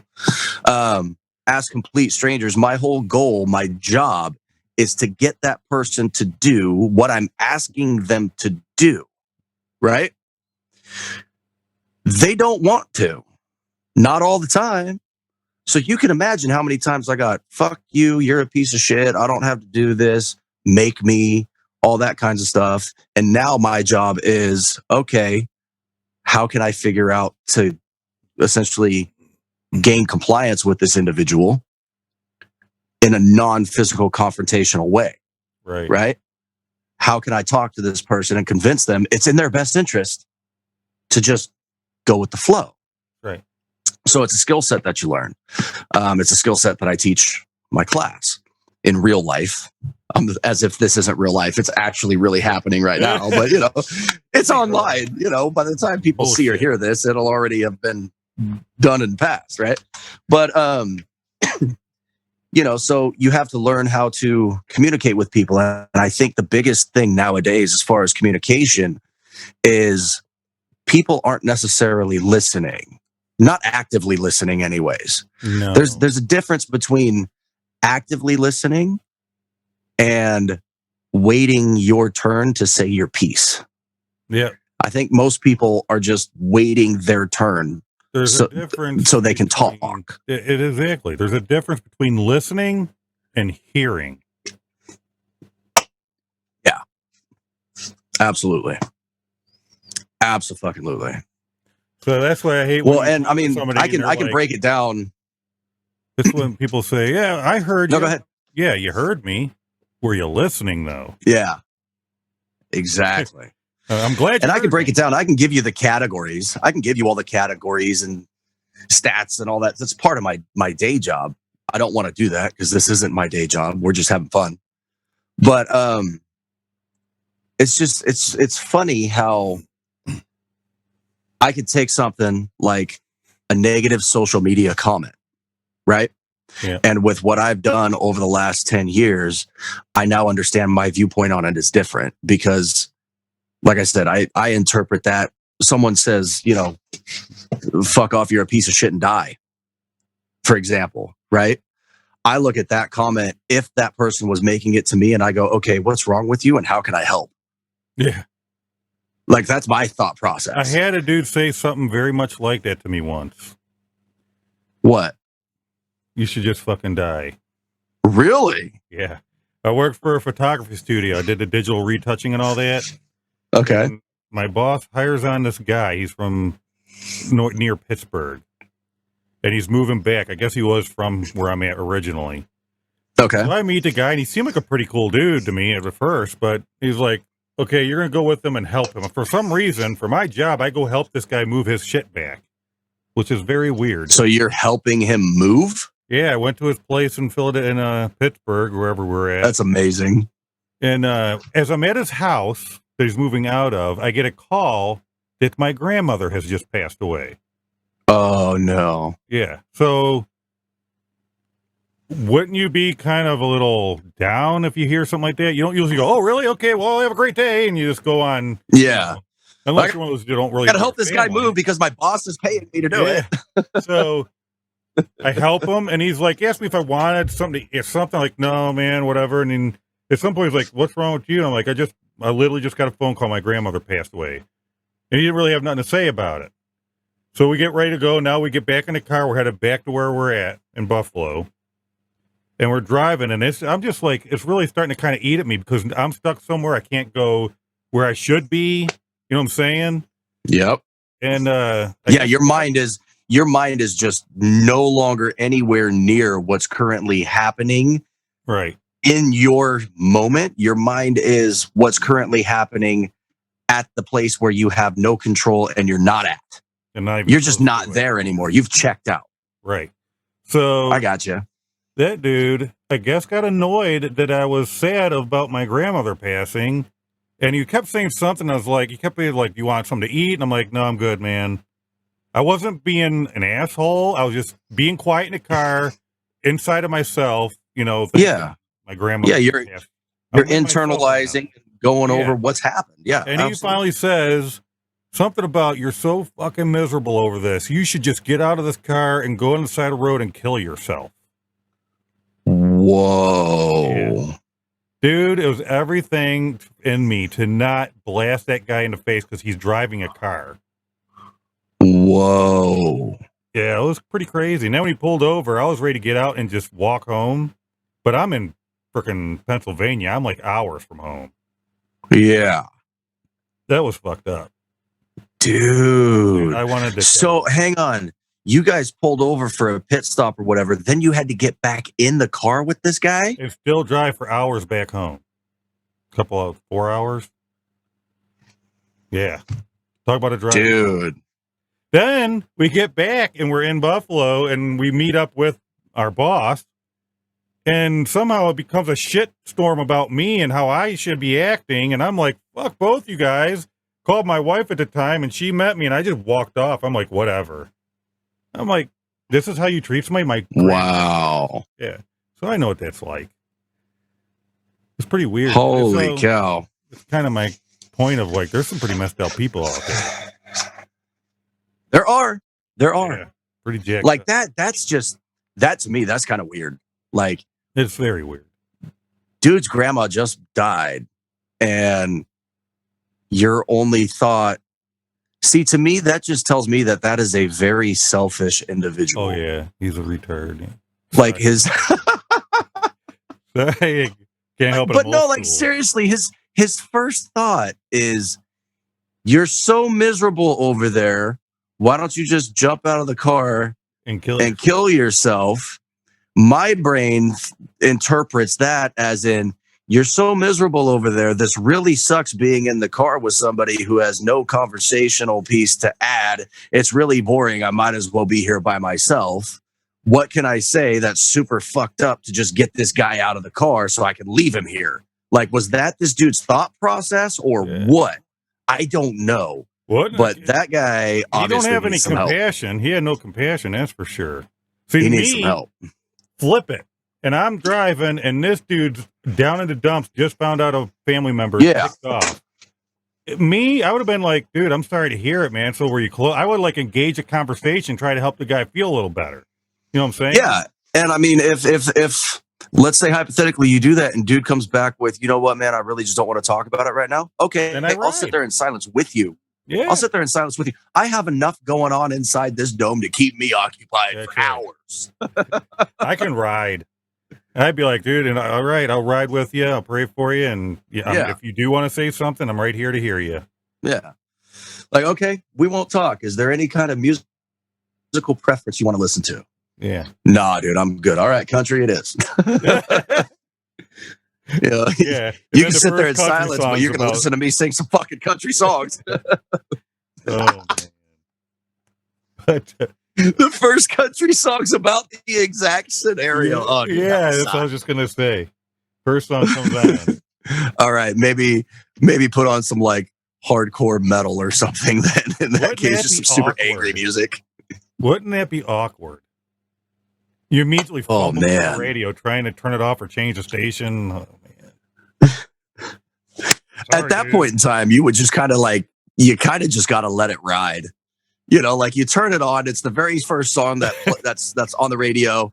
You know, do you change it real quick to the next station? Do you turn it off?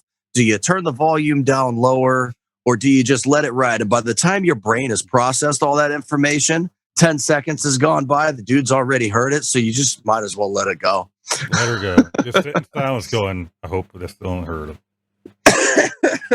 Right? Then you say a silent prayer to yourself. And Lord, protect me. Don't let him do anything crazy.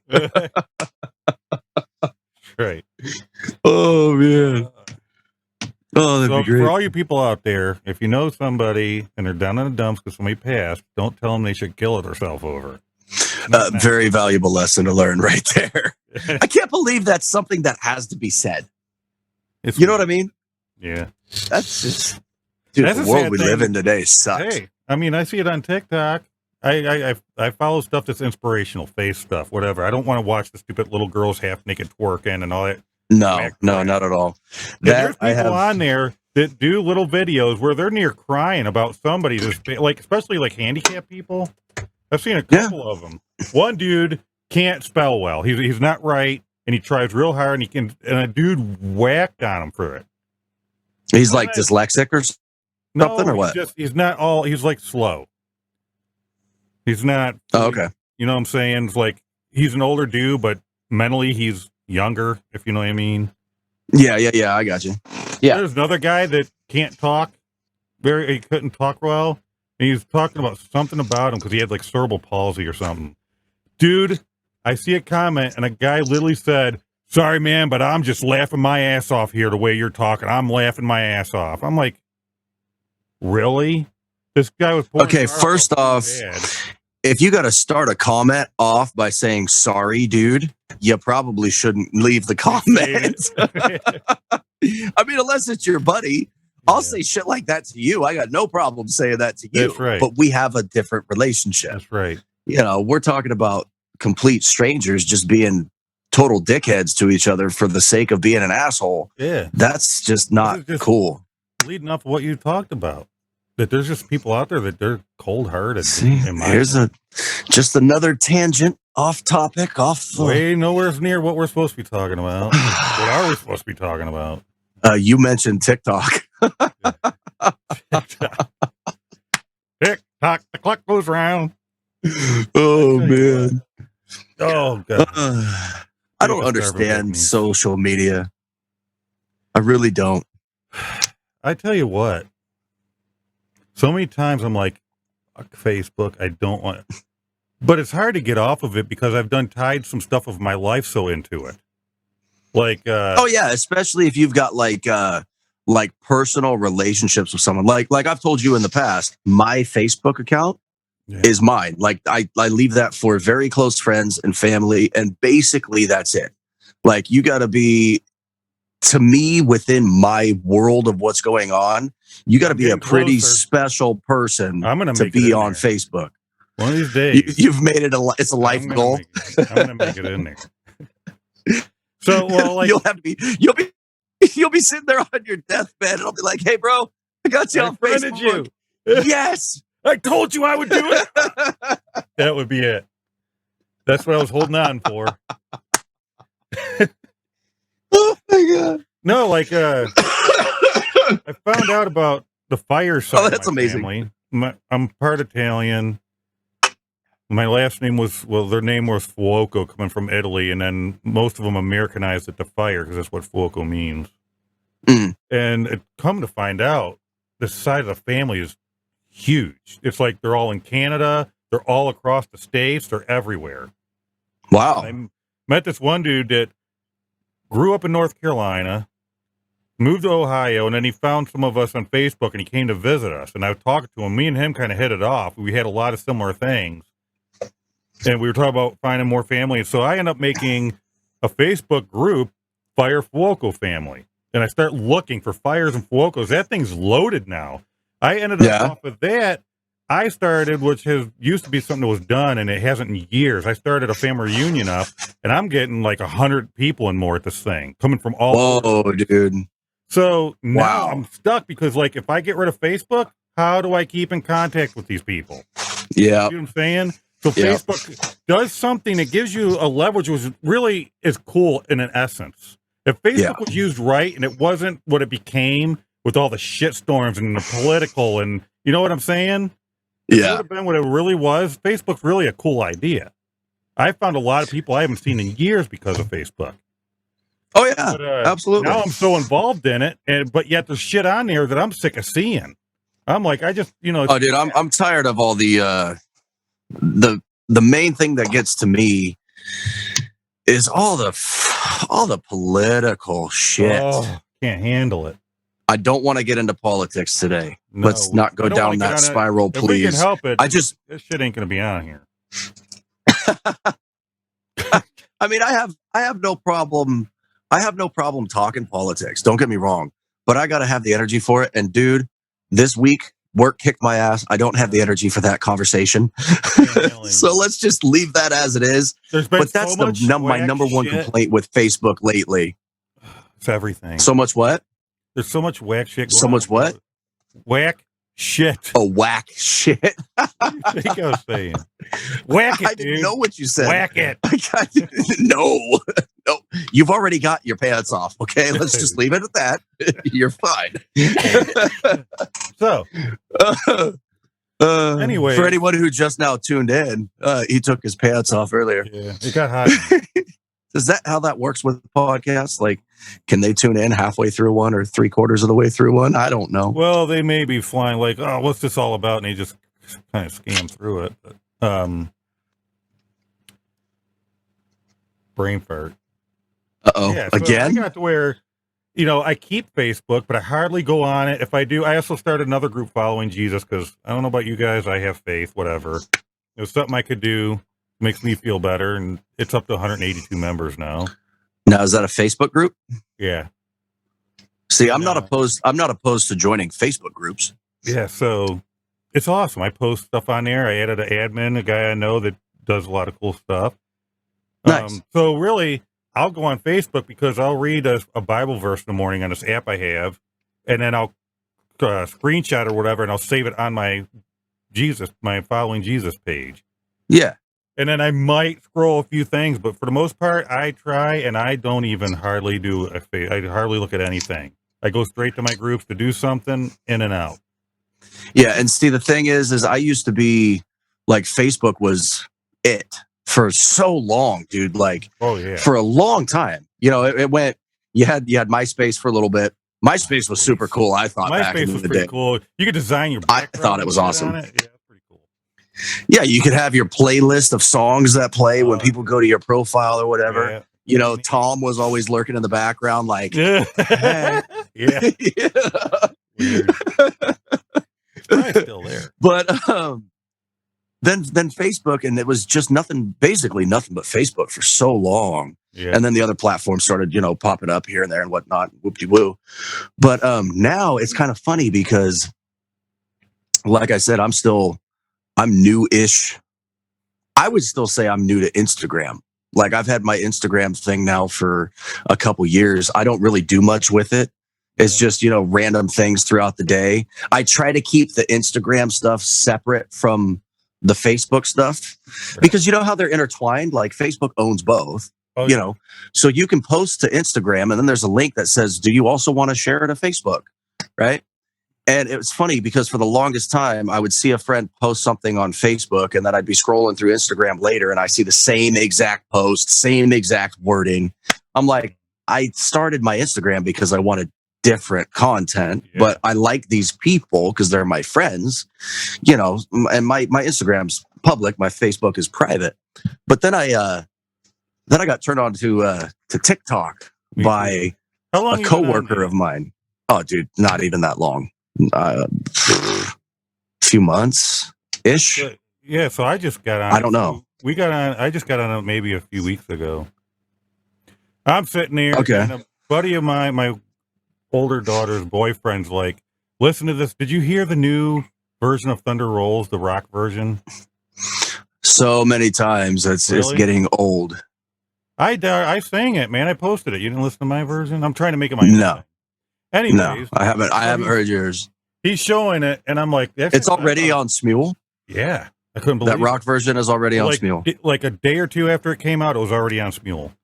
Weird. Wow. But yet I can't get Muckley Creek water on Smule. So, he's showing me, he's like, check this out. And I'm listening to it, and I thought it was pretty darn cool. Stop laughing at me. So, I'm listening to it, and I'm like, well, when it comes I'm just saying, you just dated yourself, buddy. So, he says, yeah, I found it on TikTok, this guy. That's where it started. And then my wife's like, that's what you do. Put your music on TikTok. Go on there. And I'm like, I looked at it once because our middle kid does TikTok. She's a young girl and she does that weird shit. Okay. And I went on once and looked at it, and I had it on my phone of about 30 minutes. And I'm like, no, see you later. And I'm like, TikTok? So I thought about it. I'm like, I'll just try it. What the hell? If he's finding this music on there, I didn't see nothing like that. I find out it's got to do with algorithms and stuff and what you start liking. Because now I'm finding stuff that I do like. I'm like, I didn't even know that was on there. The whole nother side to it, you know? Yeah, yeah. And that's how I ended up on it. See, me, I was turned on to it by a coworker, actually. And then I'm one of those guys. I'm one of those. Maybe this is why social media doesn't work for me. I guess. I don't know. I'm one of those people, like, I'll watch something and I don't really engage too much with it. Like if I'm going to like a video that I see online, I better truly actually enjoy the shit 100% out of that video. If it's like 60-40, I'm not going to like, I very rarely comment. Pretty much the only thing I'll do is hit the like button on stuff. You know, I'm that guy. I'm that asshole. Like I fuck your algorithm. Yeah, I screw your algorithm up. But well, it's weird. There is an algorithm. Like even how long you watch their video for makes a difference. I guess I don't. That's what they keep saying. They say, please watch the whole video. You want to know another thing interesting? I got an update for Instagram. I do. I post stuff. I post stuff on TikTok because I'm just trying to have fun. Yeah, right. You know, it's not at all, dude. Not at all. TikTok hero. It's just, hey, they're really skinny under the jacket, by the way. When's the last time you checked your Instagram? Oh, forever. Because I went on today because my daughter's on there, and it's one of the few ways I can see her. I was not on Instagram today or yesterday. There's been an update, and it used to be at the bottom on my phone anyway, like Android, and in the middle, there'd be a plus sign. I hit that, and I could add pictures or whatever. Okay. So now that's up at the top, and at the bottom, there's another little plus sign that looks very similar to the TikTok when you make your videos. That little thing. Really? And it says videos for you. And you hit that, and it's TikTok videos. Oh, good Lord. Really? Yeah. Wow. It's weird. I will say this about the old TikTok, whatever. No, it's not. Sorry. I don't know what happened, dude. I just, whatever. Yeah, for your breath or something? Need another cigarette. No, the very first time I went on there, I was so confused at what was going on. I hadn't followed anybody, so I didn't have my following page, and it was just the For You page or whatever it's called.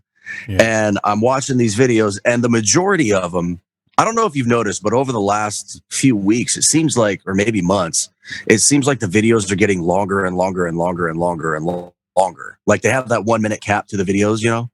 But when I first got on, it's like every single video I was watching was 10, maybe 15 seconds tops. Yeah. Right. And I'm like, okay, let me watch this one. Oh, that's stupid. Oh, that's stupid. That dog just did something funny. I'm not going to like that, though.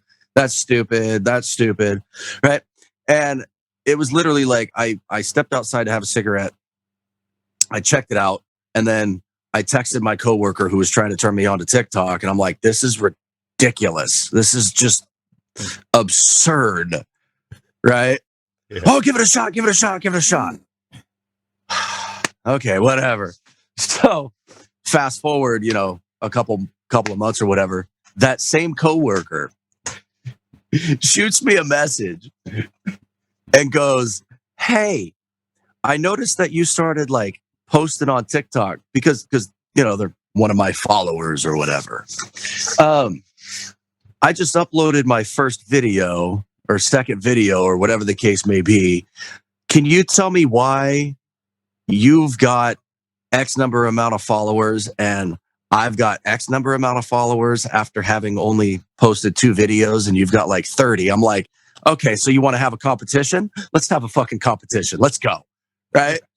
And I messaged this individual back today. At that point in time, I said, let's not get into all that right now. Do something else. I changed the subject basically. But I messaged that person today. I took a screenshot of their profile, a screenshot of my profile, and then I went into Photoshop and like edited them together. So it's just that person's face, my face, and it shows numbers of followers and following and likes or whatever it displays, right? And I texted and it sent that picture and I said, now you may still have me on the amount of followers because they've got like 400 some odd followers. I've got like 40, right? Yeah. But I said, but how about we talk about ratios? Because I'm following 60 people or 64 people. I can't remember. They're following 6,000, right? I said, how many of your followers are a follow for a follow type thing going on? Because I know that happens as well. And I'm not trying this. See, this is starting to sound really super fucking petty now that I'm saying it. Yeah. It's starting to sound super petty as the more I keep saying, and I hate that. But like I said, I don't understand social media because there's people out there, they've got 15,000, 150,000, 1.8 million, right? And I'm like, how does just a normal average Joe, right, start doing this stuff? And I mean, the only thing I can think of is they're spending their entire day doing nothing but making videos and throwing them up. Like, that's all I can think of. I ain't got time for that. I have like, a job. Right. I don't know. It's crazy, dude. But I'm not trying to seek fame or clout or any of that kinds of crap. Like, I really don't care. It's just kind of, it boggles my mind because it's funny how, you could be just your normal, everyday, average schmuck. You go on TikTok. Good Lord. You go on TikTok. I'm over here getting tongue-tied. And you post, say, 3 videos. Your third video gets 86 gajillion views. And the next thing you know, you've got 497 million followers, right? On something, you took a picture or you took a little video of your dog taking a shit in the backyard, and when they turned their head to look at you, they had a funny look on their face, and that's what got you there. Boom. Yep. Right? Like, how does that even happen? It's like winning the lotto, I guess. I don't know. Well, that's like crazy. Mine, just real quick, just to explain that. And I got some music videos, a couple other things, and most of mine average around 150 views. It'll be 140 or 160. I would say that's me too. Roughly 150. Yeah, I'm right around there. I got a couple that only hit like 9. But I had one because I share a few things of these where it's just words on a background and it's like, say, like a verse saying or something. And I had one that I did, and it's about like, you're not too dirty for God to clean you. You're not too bad for God, whatever. That one is up to 5,212 views. Holy cow. And it has 517 likes and 65 comments. Wow. All the rest of my stuff's got 150, a like or two. But that was, for some reason, I posted just took off. That thing frickin' blew up. It's weird. And then now you've probably gained X amount of followers from that same thing or whatever, because people see it and they go, oh, this guy's probably... It's super weird, dude. You know, does this. I like... Yeah, the... So, you know, the other week I did that video on how social media lies to you or whatever, right? Right. I was in here. It looked like I was talking in my mic, but I wasn't. And then I showed people, I'm like, hey, I'm actually in my garage. And, you know, what goes on behind the scenes isn't necessarily real life. And then I think I finished it. I said, for example, this is the 6th time I've recorded this ending or something like that. And then the video just cuts off, right? See, for me, that one's gotten... It's got like 570 views, if I remember correctly. I think like of that 570, maybe 60 people liked it, if that, you know. So it's like there's this huge ratio, you know. I don't know if it has any comments. You commented on it. I know that. You said truth, if I remember correctly. That's what I said. But yeah, you commented on it. A couple of the guys from our So Country group commented on it as well, and like that's basically it. None of them right? bastards. That's my claim to fame. Well, dude, that's like my claim to fame right now. I got a video that got 500 views. You're over here like I got 5,000 views. Well, 65 comments and 500 something likes. But I have another spin on that, because think about it. That's why I'm saying. See, now I just sound like I'm complaining, and I'm not complaining. How does that happen, though? Because think about the I don't know. How many of those views, because you're on a For You page and you're swiping one to the next. And as soon as you go, even if you don't watch the whole thing, once you swipe to it, you viewed it. You know what I'm saying? Yep. So, yeah, it's not really technically hard to get a shitload of views because... So how come that one managed to end up hitting enough people that it got viewed over 5,000 times, but all my other ones only 100? Like, you tricked the algorithm. Something tricked it, and it just bloomed. What was it that made it? I don't know. I have no idea. That's what I find odd. Well, I mean, dude, it could be. So apparently, there's like specific songs that you can use on there, from what I understand. Like if you use certain songs, those go viral or whatever because the song's trending, I guess. That's why there's the type of content that you're putting out. There's some songs the level of engagement that you get. Yeah. Yeah. Oh yeah, dude. Like if I gotta hear that oh no song one more time. Oh no. Just saying. Oh. But it's funny because the very first time I got on there, like I said, I was out there. I was on it for 5 minutes. And I was fed up, but I didn't touch it for a couple weeks. So I gave it another shot, like my coworker said. I go out for a smoke and I'm watching. I'm like, okay, this is actually kind of entertaining. My wife and kid were already in bed, you know, so I like go into my home office / man cave, right? And I sat there, dude, and I watched TikTok. I said it right. Fuck off. I watched it for like an hour.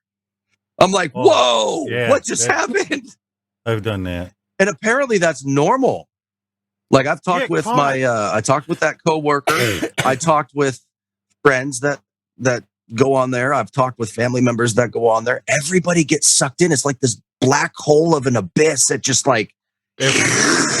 If you can, it's a succubus, dude. It sucks the life out of you.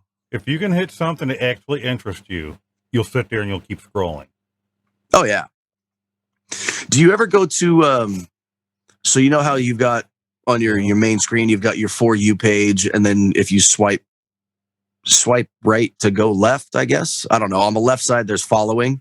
Do you ever go to your following page and just like watch the videos of the people you're following, or do you just stick to the For You page? Yeah, there's a following page. I don't have that.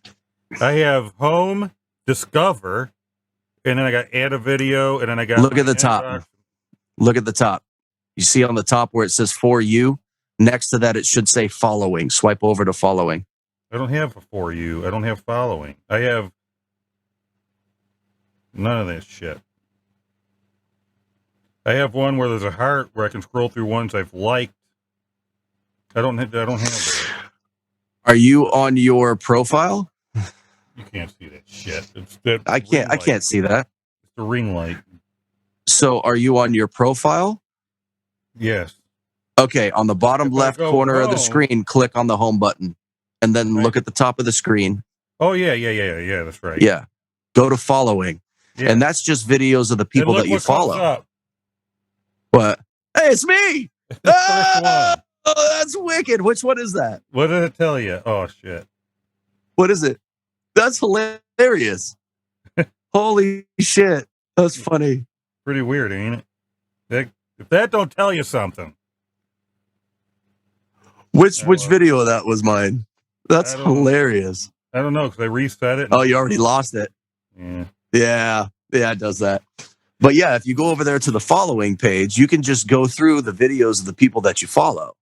Right? So I'm like, once I figured that out, I'm like, cool, dude. Like, now I know that I'm following those people. That's the kind of stuff I want to see. I'll still go to the For You and I'll scroll through shit.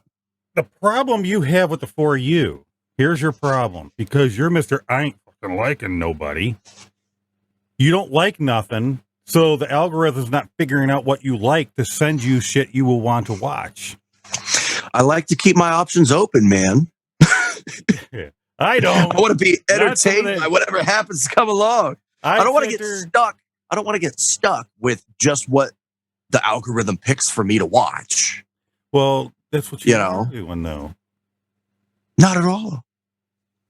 See, dude, I could go through the For You page and I could see something, one video, and then the next video would be the exact polar opposite, and then the next video it has absolutely nothing to do with anything, and then the next video I'm watching an alien take a shit in space because somebody made it on their computer or something, right? Like mine is super random. I like it that way. More power to you. I don't, because there's so much shit on there that's like I don't feel like I don't even want it on my For You page. Like the little shit. I don't want to. Oh no, I come across that stuff and I'm like, let's go to the next one. You know, if it's a video that I don't like and I just don't like it from the get-go, right? Nothing says I have to sit there and stick around and watch it. I'll just move on to the next. I know, but like, see, I'm picky like that. I don't even want to see it. I don't want it to even pop up. You're so prim and proper. You're so proper, Nick. Changed my life around. There was a day that's all I wanted to see. No more. It's bad for you. For every young man, there's days where that's all you want to see. Stop doing that. Not good for you. Just so I'll start a different thing here. My wife keeps telling me I should dye my beard. She doesn't like the gray anymore. Because I got this strip. Well, the other day I thought you said it was actually wider than it was. She kind of tried to tell me to cut it off. I ain't doing it. That's the conversation I remember. Yeah, it's not coming off. So are you going to dye it or are you going to leave it? I'm at a point, which I kind of felt like this mostly, but especially because of, I don't like vanity. I don't like when people feel they need to change themselves. There was a time when I was younger where I would dye my hair when I had it. But, and by change their self, you mean like change their physical appearance, right? Yes. Like our one daughter for a while was like, I don't like my nose. I'm getting a nose job. I'm like, it's you. Yeah. Don't do that. Now, listen, if you're somebody tattoos and piercings, though. What about them? Because I know you've got tattoos. Yeah. You're good with those. You're talking about like surgery-esque type stuff, right? I'm talking or changing your hair color type stuff. Like messing with what God gave you. Yeah. Like really, dying's not a big deal. My wife dyes her hair. I don't care. It's not that big a deal. I just don't. This is my. I got a little. Come on, it's me, man. It gives you character, dude. Dude, this came from shit that I have had to deal with. It expresses, it's kind of like a tree when you cut it down and you can how big the bands are. Or you can tell how old. Yeah. It's getting wider. It's telling you I'm going through shit. It used to be just a. Well, you know what I call those, right? You know what I call all that gray, right? What? Because I got it too. It's wisdom whiskers, buddy. That's right. I just mine are right here. You know, just right there in that one little corner. I don't have as much wisdom as you. Not yet. If I dye it, it might make me forget everything. I don't know. It's weird. Oh my goodness! I feel like if I dye, you lost the power of the beard. when I was young, you dyed your hair or you did stuff because you're trying to be different. You're trying to find yourself or whatever. But as an older guy, yeah. I feel like if I dye it, I'm trying to be something I'm not. I'm trying to. I got you. You know what I'm saying? Yeah. No. And I get lots of compliments on my beard, surprisingly. So why fuck with it? Well, I want to say that the very first time I saw you was obviously in a Smule video OC where you had joined. I want to say that pretty much none of that gray was there. So you can go ahead and blame me for it if you want. That's fine. In our 6-hour conversations. Well, though, one thing I noticed, and I've never noticed it till today with this damn webcam, because other than that, you don't see it. And I never seen it any other times we've videoed. But if you look, it's been driving me nuts all day. Can you see that dark spot? Yeah.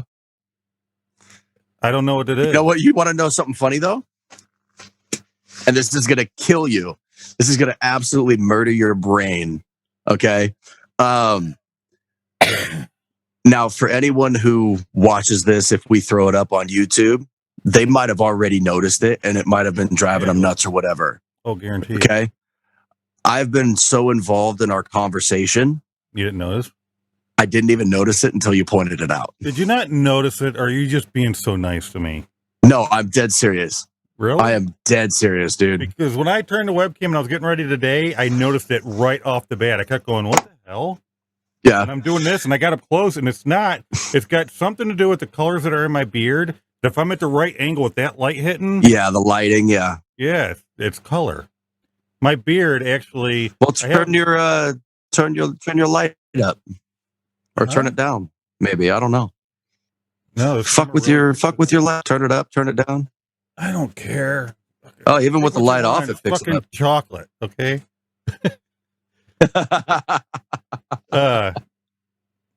My beard always had like red in it. My mother's got red hair. She's Irish and Scottish.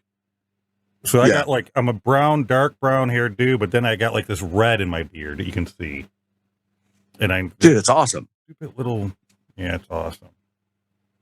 It's going away.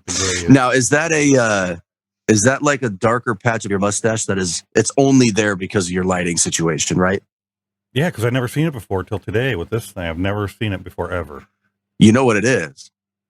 You had mentioned that your wife said, possibly you dye in your beard. Dude, she dyed a little spot. She just did a little tiny bit of it yesterday to get the ball rolling. She knew it would drive you nuts. Yeah, she knew it would drive you insane. Shave this damn mustache right off and let it grow back in. It don't take long. Get rid of the mustache, keep the beard, go full Amish. That's right. I'm gonna do it. My mustache grows fast. The beard does not. Really? Yeah, it took. See, I'm the opposite way. My beard comes in super fast, and then my mustache, it'll slow, which is fine because I don't like having a mustache. I wish mine was that way. I wish I could just get rid of the mustache and go full Amish personally myself, but I've tried it once and it looks ridiculous. No, I'm not going to do it. Is there anything that don't look ridiculous? My wife's pretty good looking. I'm talking on your face. No, pretty much what you see is what you get, buddy. I am truly this ugly. You posted that video. It was supposed to be like your first video on Smule, and you were all buzz cut. Oh yeah. I was like, it took me for a second. I didn't realize that was my He could cut his hair off, and then he said, then I realized. No. Yeah, that was my first video appearance on Smule. That was like 4.5, almost 5 years ago, I think. You've been on there, but yeah, for for about the last 12 years, up until 2020, last year. For about the last 12 to 13 years, I rocked either a buzz cut or like a very, very, very, very short, like almost kind of spiky faux hockey kind of hair, but super, super short because of my job and what I did. Right. You know,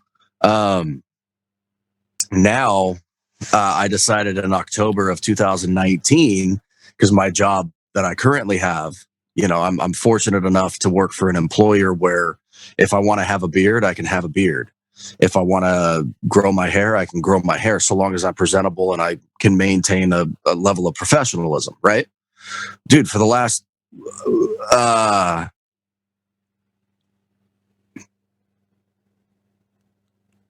about 5 years ago, when I was working my previous job, they had just come up with a policy where you can grow a beard.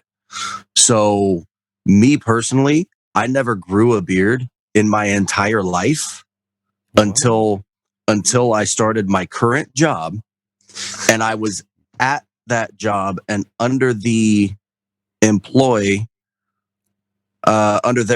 for, I had been there like 2 years. So the very first time I tried growing my beard, like legit gave it a shot of growing, I was 29 years old. It took me way longer. I never really tried to grow one until a few years ago. Yeah. So the very first time I really gave my beard a shot was essentially 5 years ago. That was it. And I mean, I can grow a beard. Like you've seen me have my beard down to here. You know, it takes about 6 months for me to get here. My beard grows fast as shit. Must be nice. I love it. That's why, like, I finally, a couple of years ago, said, this time I'm really going to leave it alone. And it's how long it's gotten. And now that I have it, I like it. And when I look at myself without one, I'm like, no, I ain't cutting this thing off. I forgot to mention you. I let you sign on. You signed your name to the damn devil. You're all too late now. And you cannot be a host if you shave your beard off. Oh, I didn't see that in the clause. I didn't see that clause in the contract. Wait, what contract? I'm only picking because this guy will shave his beard like every so often. It drives me nuts. Dude, I'll let my beard grow for anywhere from 4 to 6 months, and then it's got to go. But see, I don't know why. The funny thing about you, what I've noticed since I've known you for so long, is you let it grow. But then when you get sick of it, you don't just trim it back like what you got now. You just get rid of it. Like, to the skin. Start over. Yep. Start fresh. If I ever did do that, I would not go shave to the skin. I would cut this down because I've done it and I don't look right. It's horrible. I don't know. So what you're saying? Whoa now. What? So what you're saying is you've got your beard for vanity's sake. Technically, yes, sir. I gotcha. Yeah. Well, I don't really consider it that because Jesus had a beard, and back then most people grew their hair. Yeah. You know, just a quick fact. Let's try not. I've got longer hair. Let's try not to let this topic go off. Real interesting fact. When I lived down south, there was a church. There was a church that really didn't want you there, but especially wouldn't like marry you or anything if you had long hair. Your long hair had to go. And I thought that's kind of as a man, like a man with long hair. Yes. This one dude wanted to get married. He wanted to get married in his church, and they said, "We're not marrying you if you don't cut your hair." What? I'm like, you worship a guy that had long hair. Right. What do you think this guy's going to say? And a beard. Judgment? Yeah. What are you going to say when this guy on Judgment Day is like, you were supposed to be a minister of my ways, and you're telling people stay away unless you cut your hair off? There's some. Well, and the other thing, too. That's why to touch on that for just a second, like, historically speaking, just historically speaking. I understand that the norm nowadays is for men to have short hair, and it has been for a while. It's been like that for, 100 years, whatever. Yeah. 100 years ago, it wasn't normal for men to have short hair. 100 years ago, they were wearing long-haired freaking wigs and painting their faces. They were doing that. And before that, men had long hair. Nowadays, it's almost like if you're a man and you have long hair, you're automatically clumped into that guy must be gay category, or that person questions themselves category, or whatever. Where did it get lost in translation? I have no idea, because I think it's absolutely ridiculous. Well, and the thing about it is, I can't speak on behalf of every man on the planet who's got long hair, but for me personally, my hair now falls down. It pretty much touches my shoulders, the hair in the back is a little bit longer. It goes below my shoulders in the back, and then the top in the front comes down, below my jawline, and it touches my shoulders. And I decided in October of 2019 that I was going to grow my hair out, and I was going to donate my hair to charity, right? Oh, yeah, to this, to a charitable group where kids who have gone through whatever it is they've gone through, I'll let your imagination go with it, can't grow hair, right? So there's this group called Children with Hair Loss, and they take hair donations, and they make wigs for kids to use. And the kids get these wigs, dude, absolutely for free. Which is right? Cool. Yeah. And I heard about this through, it was an ad that I had seen on Instagram, of all places. It was a group called the Long Hairs, and it's just a bunch of dudes who rock long hair, right? They formed a company where they sell hair ties for guys or whatever. They had an event, and it was the Great Clip 2019, and they had a video posted. So I watched the video, and that's how I learned all the info. And they said, by the way, we're going to, do another one, keep your ears open, whatever. Anyway, some time goes by, and I see the ad for the next one, and it's on YouTube in a video, and they're saying it's, going to happen in 2024. And I'm like, that's cool. That's awesome. That's something that I can get behind, right? So right then and there, I'm like, I'm growing my hair for this. Awesome. So I haven't cut my hair. I had one quote unquote trim. I want to say 5-6 months ago, but other than that, I haven't touched my hair since October of 2019. So it's been a year and however many months that is. And I started growing it out from a very tight, high fade. Like the hair on the top of my head was maybe, an inch and a half long, and the hair on the side, I mean, that was like skin tight. So you can imagine it was awkward as shit as it was growing out. But as you grow it out, there's this one point where it doesn't really lay right because of the length. It's weird. Oh, yeah. You got to get past it. I still have awkward days. And my hair touches my shoulders. I mean, it is what it is. But I mean, the first thing is I talked to my wife about it, and I'm like, hey, I want to do this. This is why. And she's like, that's actually a really good cause. Because I had talked to her in the past. I'm like, hey, what do you think about me having long hair? I had long hair, dude. I had long hair like in 2006, however long ago that was. What was that? 14 years? Yeah. Well, 15 years now. 15 years. And like I said, for the last 10 to 12 years, I had basically a buzz cut. Right. So I got my current position, and I asked my wife, I said, what do you think about me getting long hair? She's like, please don't. You would look so weird with long hair. I'm like, okay. And then I saw that, and I'm like, I'm doing it, honey. I'm doing it. This is why. And she's like, okay. Yeah. It'd be horrible to say no.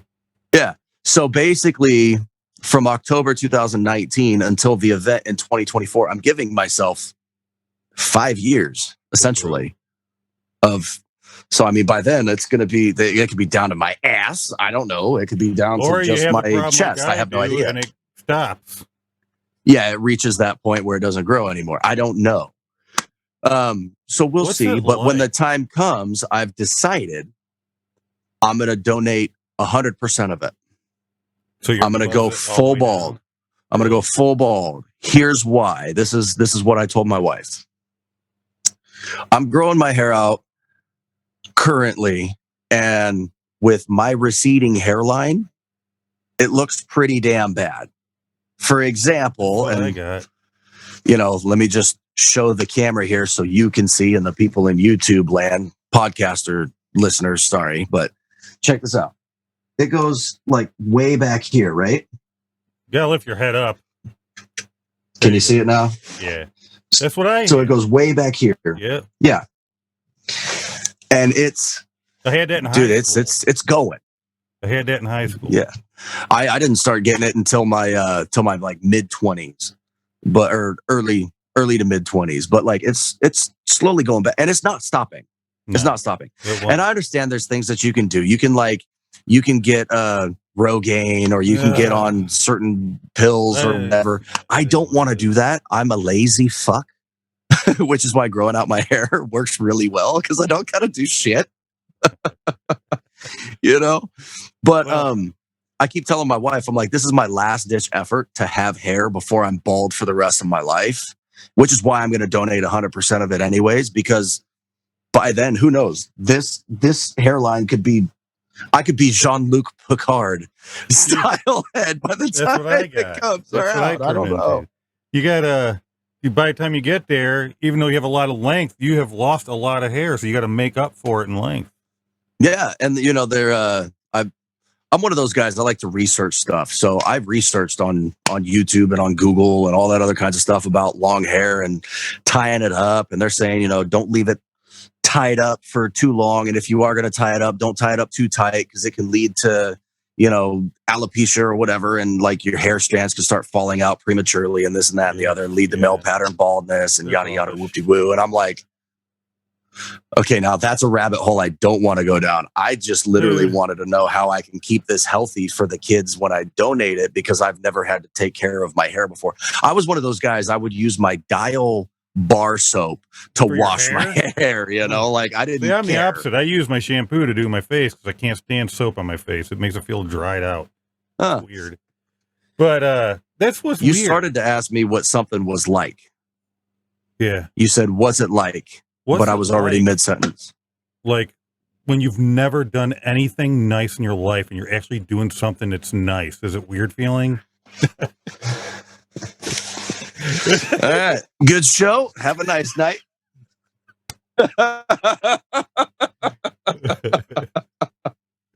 No, you're a great dude. I'm sure. I wouldn't know, because I'm just an asshole. Like I'm really, I'm just saying that to grow my hair. When time comes, I'm saying, hell no, I ain't cutting it. I'm really only saying it to see how far my wife will let me take this thing. Okay. See, now I shaved my head after a while because I got weird where along my hairline it would be like dandruff, and it was bad. I ended up just shaving my head to deal with it. It was like oil, because I'm part Italian, so Italians are oily. And it's like the oil would build up on the base of the follicle. So I ended up shaving my head skin bald. And for some reason, I looked fine, and I got compliments, so I stayed bald forever. So now, dude, there's nothing wrong with it. This is my hair. So I would love to do the same thing you're doing, but I don't know how many kids are going to look good with a beard. I'm growing it for the kids. Oh my God, no. I don't think it would feel too good as a wig. Except the only problem with that is you've already reached quote unquote terminal length with your beard. It won't get any longer. You already said that, right? Yeah, but you know how long it would look like if it was on a kid? Like ZZ Top. You put it on a 2-year-old, it's down to their belly button. Oh crap. Do not put your beards on your kids, folks. Don't do it. No one needs to see that. You know what's funny? The day after we finally essentially publish this, guess what we're going to see on TikTok? Oh. Would be kids with beards. What if we came across ourselves? Man, look what I seen on here. If we're funny enough, we might be TikTok people. People will be acting us out. You come across those where they I don't know. Comedians? They'll play a comedian in the background. I don't know, dude. Have we No, we Our haven't. problem is, though, is we don't have a minute or less of shit that we say. We just go. Well, the thing is, that concludes our. shit.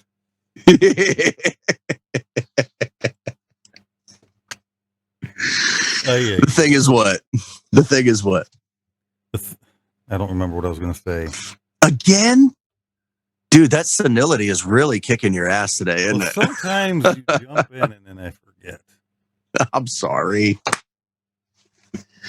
So what you just said is you want me to just sit here and shut up. Okay. Shut the fuck up for 5 minutes. I mean, I can do that. I can step out and have a cigarette if you'd like. Let you regain your thoughts. Regain your thought. You would go outside, but halfway through your cigarette, you're thinking in your head, because it's going to be in your head that you're letting me have that minute, like you're trying, and you'll go, "Are you enjoying it?" real loud from outside. I mean, I can. We can test this theory. I'll just leave everything hooked up. I'll go. Shot. Turn my volume up all the way just in case you decide to say something so I can hear it. Put my headphones as far as they'll reach. You know what kills me? Part of me. Oh, go ahead. I'm sorry. We're talking about parts of you now. What kills you? I'm surprised at some of these really good singers on Smule that still just use their earbuds. Like, I'm surprised they don't have these things. See, I question that. The other Sammy Joe seen my Big setup time. today, and she was like, "I want to set up so bad." I'm like, "I'll get one then." Well, yeah, you just slowly acquire it over time. Yeah. Or you have enough to where you can buy it all in one lump sum. Or, I don't know, put it on a freaking Christmas and a birthday wish list. Like that's what I did. Right. Yeah. That's how I got most of the stuff. So out of my pocket, I paid for the moving blankets, the PVC, the iMac computer. This is my keyboard, which I'm really bad at playing. But as far as it looks cool. Yes, it all started though. Well, actually, I've had the keyboard for a very long time. But it all basically started because I wanted to get an external mic for Smule. So the first thing I got was a mic. Then I'm like, okay, how am I going to make sure this works? Then I got the iRig Pre. Cool. So what made you want? Dude, and I rocked that. I rocked that for like 3 years. What made you want a mic? I wanted one. I got the idea from seeing people with one. So when I first got on Smule, I was on an Android phone, which I have no problem with. Like I still, to this day, I've been on my iPhone for about a year and a half, and I still, to this day, as far as functionality, prefer the Android stuff. But I got this phone for very personal reasons. Anyways, it doesn't matter. I digress. But I started out with just earbuds, right, on an Android phone, and it sounded like absolute freaking garbage, just horse shit. Yeah. And then I'm like, okay, well, what if I do listen only headphones and have the cell phone microphone pick up my voice, right? As opposed to the earbud microphone that's like right here that you got to hold away from your face. Yeah. So I did that, and that sounded a little bit better. And I'm like, oh, that's cool. Huh. How did that? Because I remember seeing that one guy, he had a microphone. I wonder how he did that. Right? It was a video that I saw. It was a Smule video. And dude was singing through a condenser microphone like what we're talking through right now. Right. I didn't join him or anything. I just, whatever. But then I started researching it. I'm like, okay, so I picked up a microphone, a little dynamic microphone, and just a splitter adapter that you plug into your phone. Right? So I plugged the adapter in, I plugged the mic into the splitter, I plugged the headphones into the splitter, I sang a song, it worked. I'm like, holy crap, this is amazing, right? Uploaded that song, went to go do another one, and it wasn't working anymore. Like, just like that. Weird. I'm like, what the hell? So I picked a different song, tried it again, nothing. Different song, tried it again, nothing. Weird. What the hell? So I basically gave up on that. On just having the splitter anyways. So I got involved in my very first competition that I competed in. Right? So I mean, we're going back about 4 years ago ish. And their grand prize was an iRig Pre, a mic stand, a tablet / phone holder that was attached to the mic stand, and a microphone, all this shit. Right? And I'm like, iRig Pre, what the hell is that? Because I've been in bands and shit. Like, I knew about microphones. I knew about stands. I know about XLR cables, all that kinds of crap. I'm like, what the hell's an iRig Pre? So I look it up, and it's, preamp for microphones. Right. Has 48 volt capability to run phantom power for your condenser mics. I'm like, holy shit, that's what I need. How much does that cost?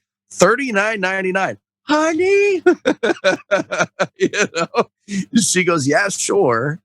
So I bought one, and I took that $30 microphone that I had and plugged it in, and the rest is history.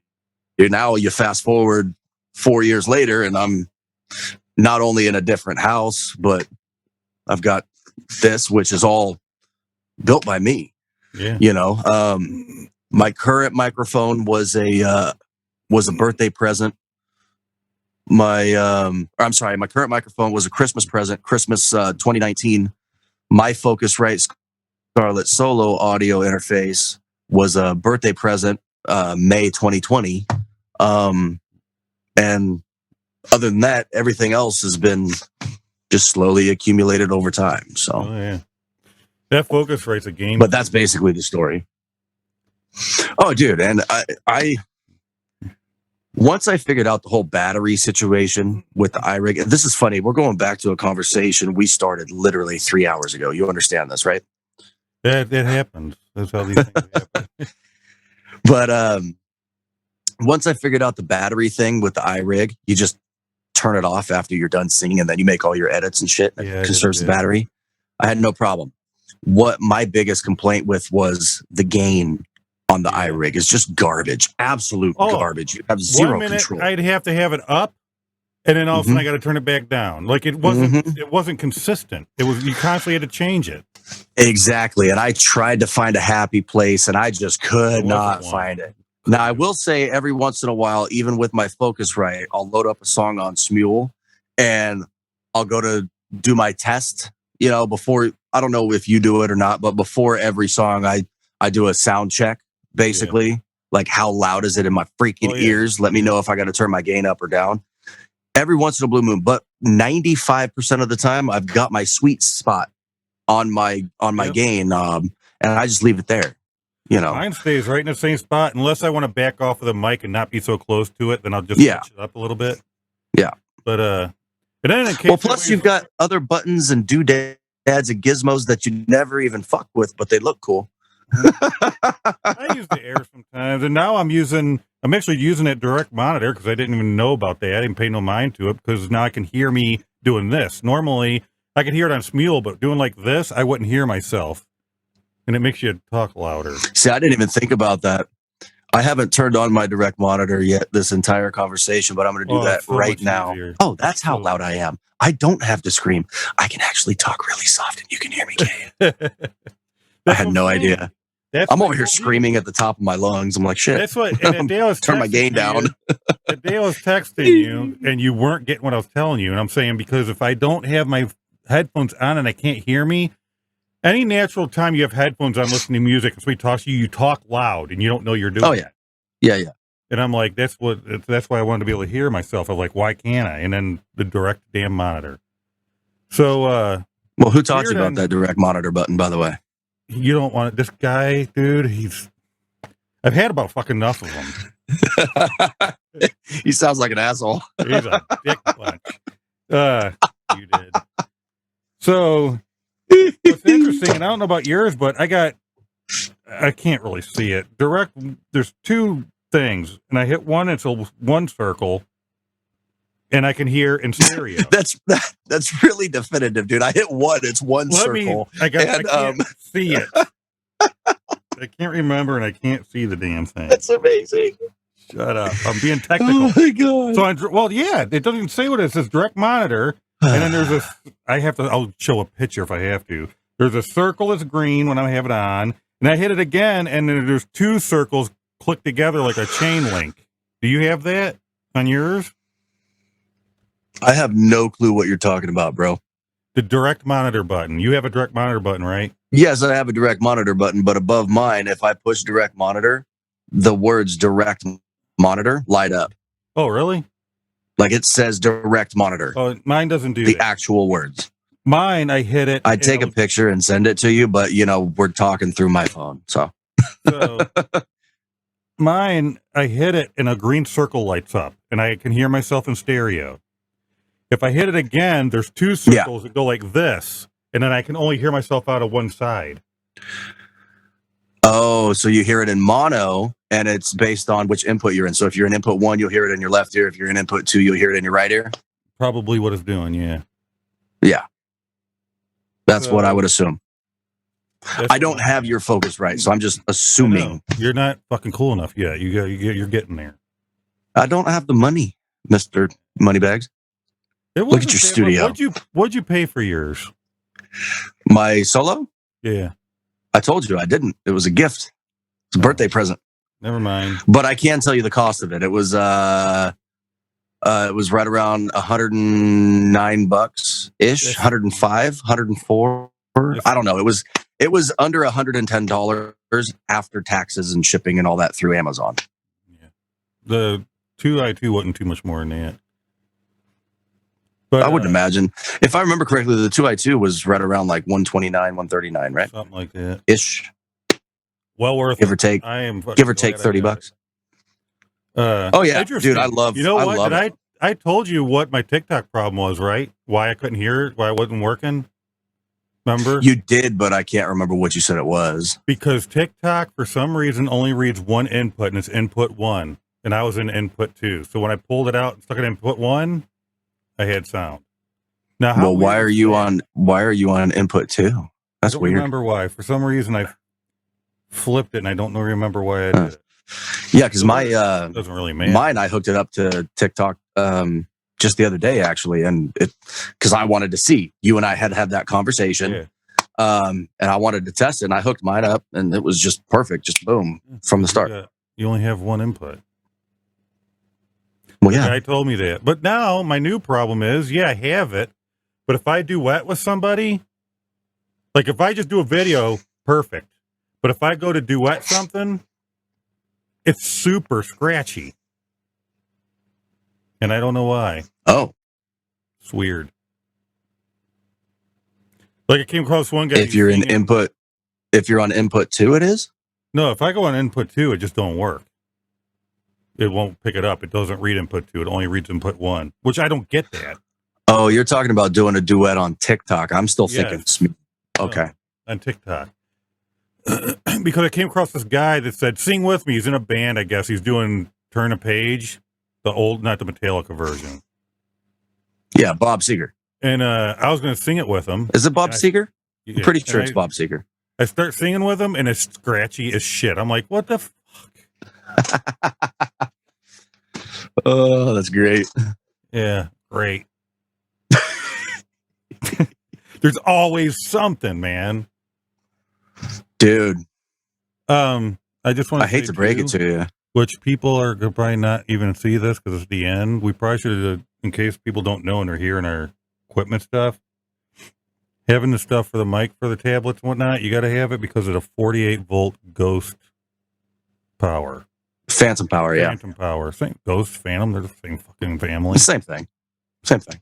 The phantom power, because condenser mics need that or they don't work.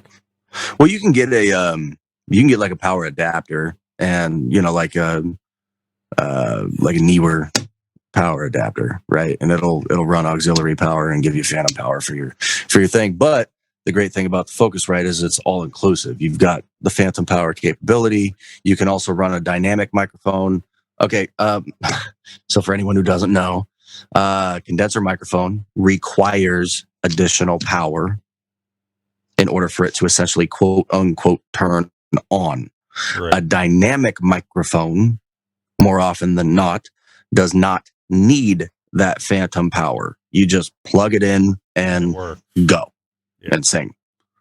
But if you're going to run a condenser microphone, like, you know, Nick and I both, we've got an MXL series. I've got a 770 condenser microphone, cardioid condenser microphone. You've got the 990, right? Yep. Those do require phantom power. And from what I understand, and I may be mistaken, but from what I understand, every condenser microphone requires phantom power. Yeah. I'm unaware of any condenser mic that does not require it. And I like a condenser mic.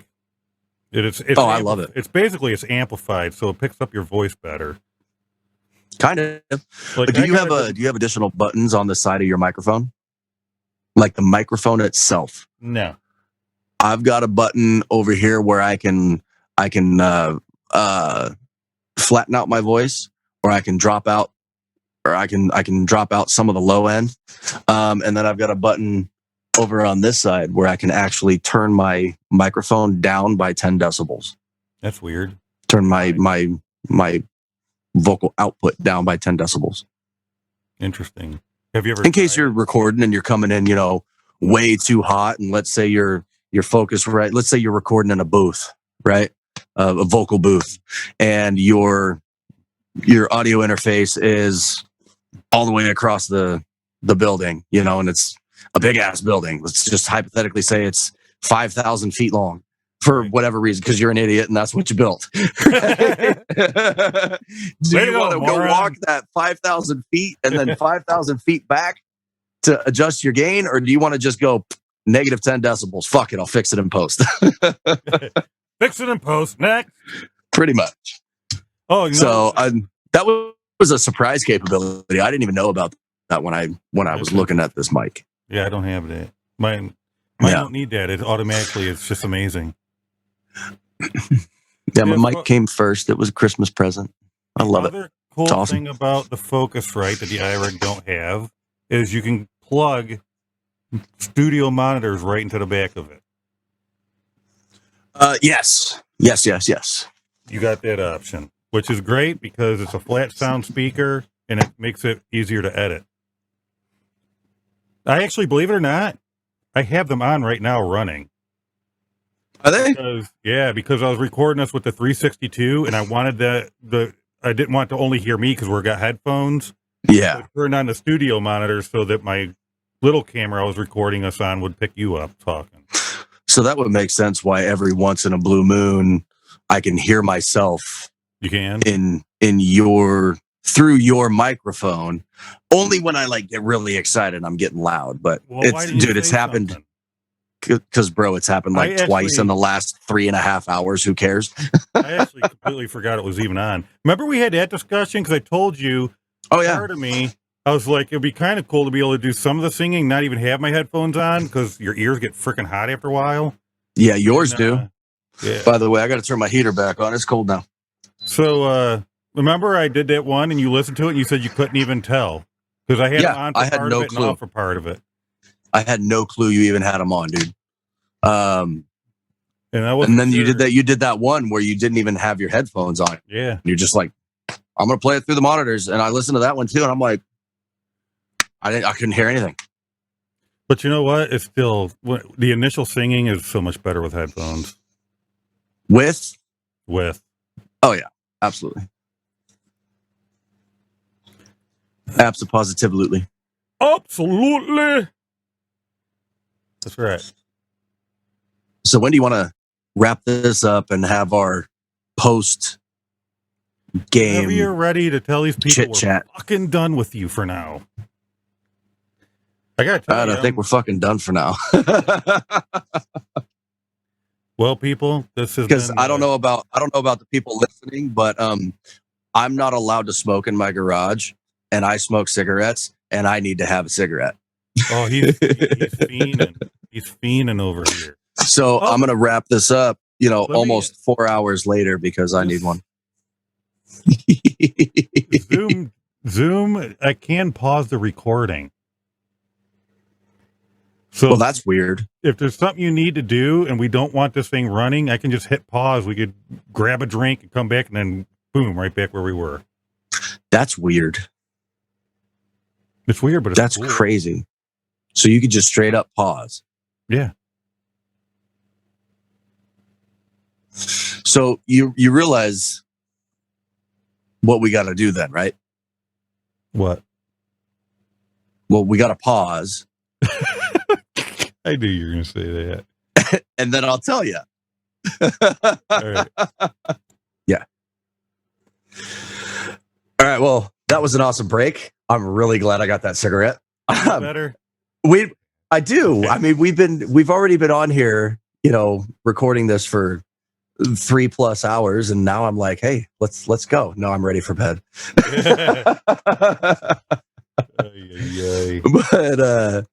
But yeah, no, it's funny because you approached me, and this'll tie people into the conversation we were having off camera, off recording or whatever. You approached me with this idea a while back, and now it turns out that some of the people that were in these karaoke groups with, I guess you could say, through the Line app, they're hitting you up going, dude, we're thinking about the same kind of idea. Like, what's going on? So, yeah, I mean, here we are. Yeah. What were you? Let's tell the people what you were just telling me during our break, our intermission, about figuring it out and structuring and other people and whatnot. Oh yeah. Well, like the other guys, they're just recording a call they're having.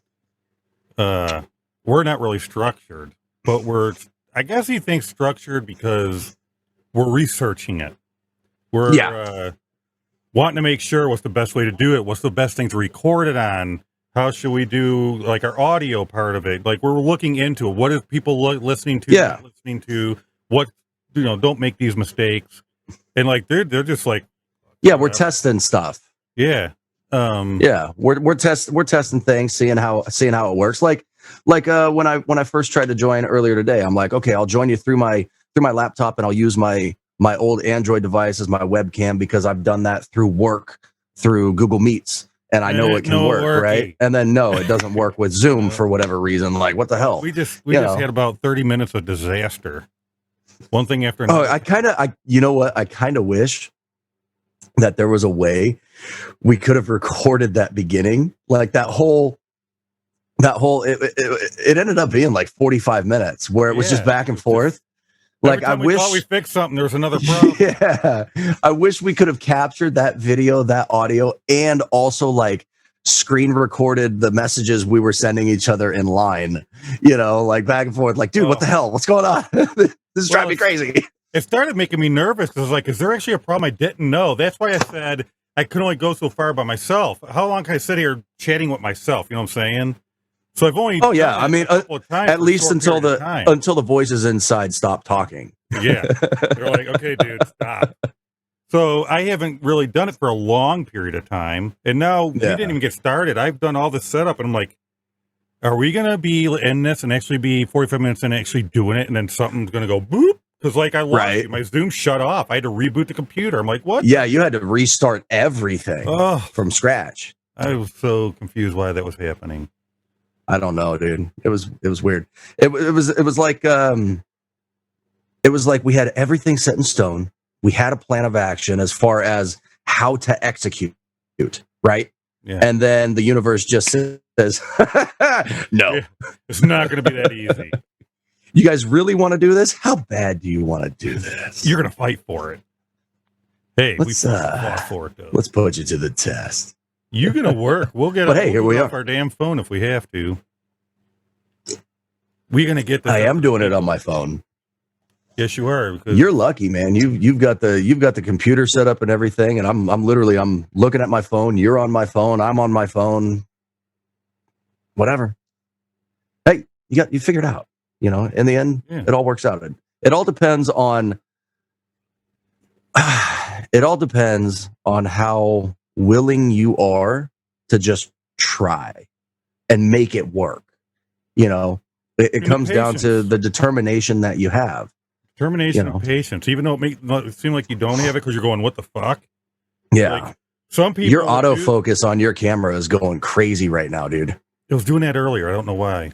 Yeah, it like keeps doing this like in and out, in and out, in and out thing. It's driving me nuts. Stop it, you son of a bitch. A lot of people will say, yeah, I'm going to do this. And then they had the little bit of problem we had, not even half of the problem we had. And they're like, fuck it. Yep. Oh, yeah. Well, it's like, people.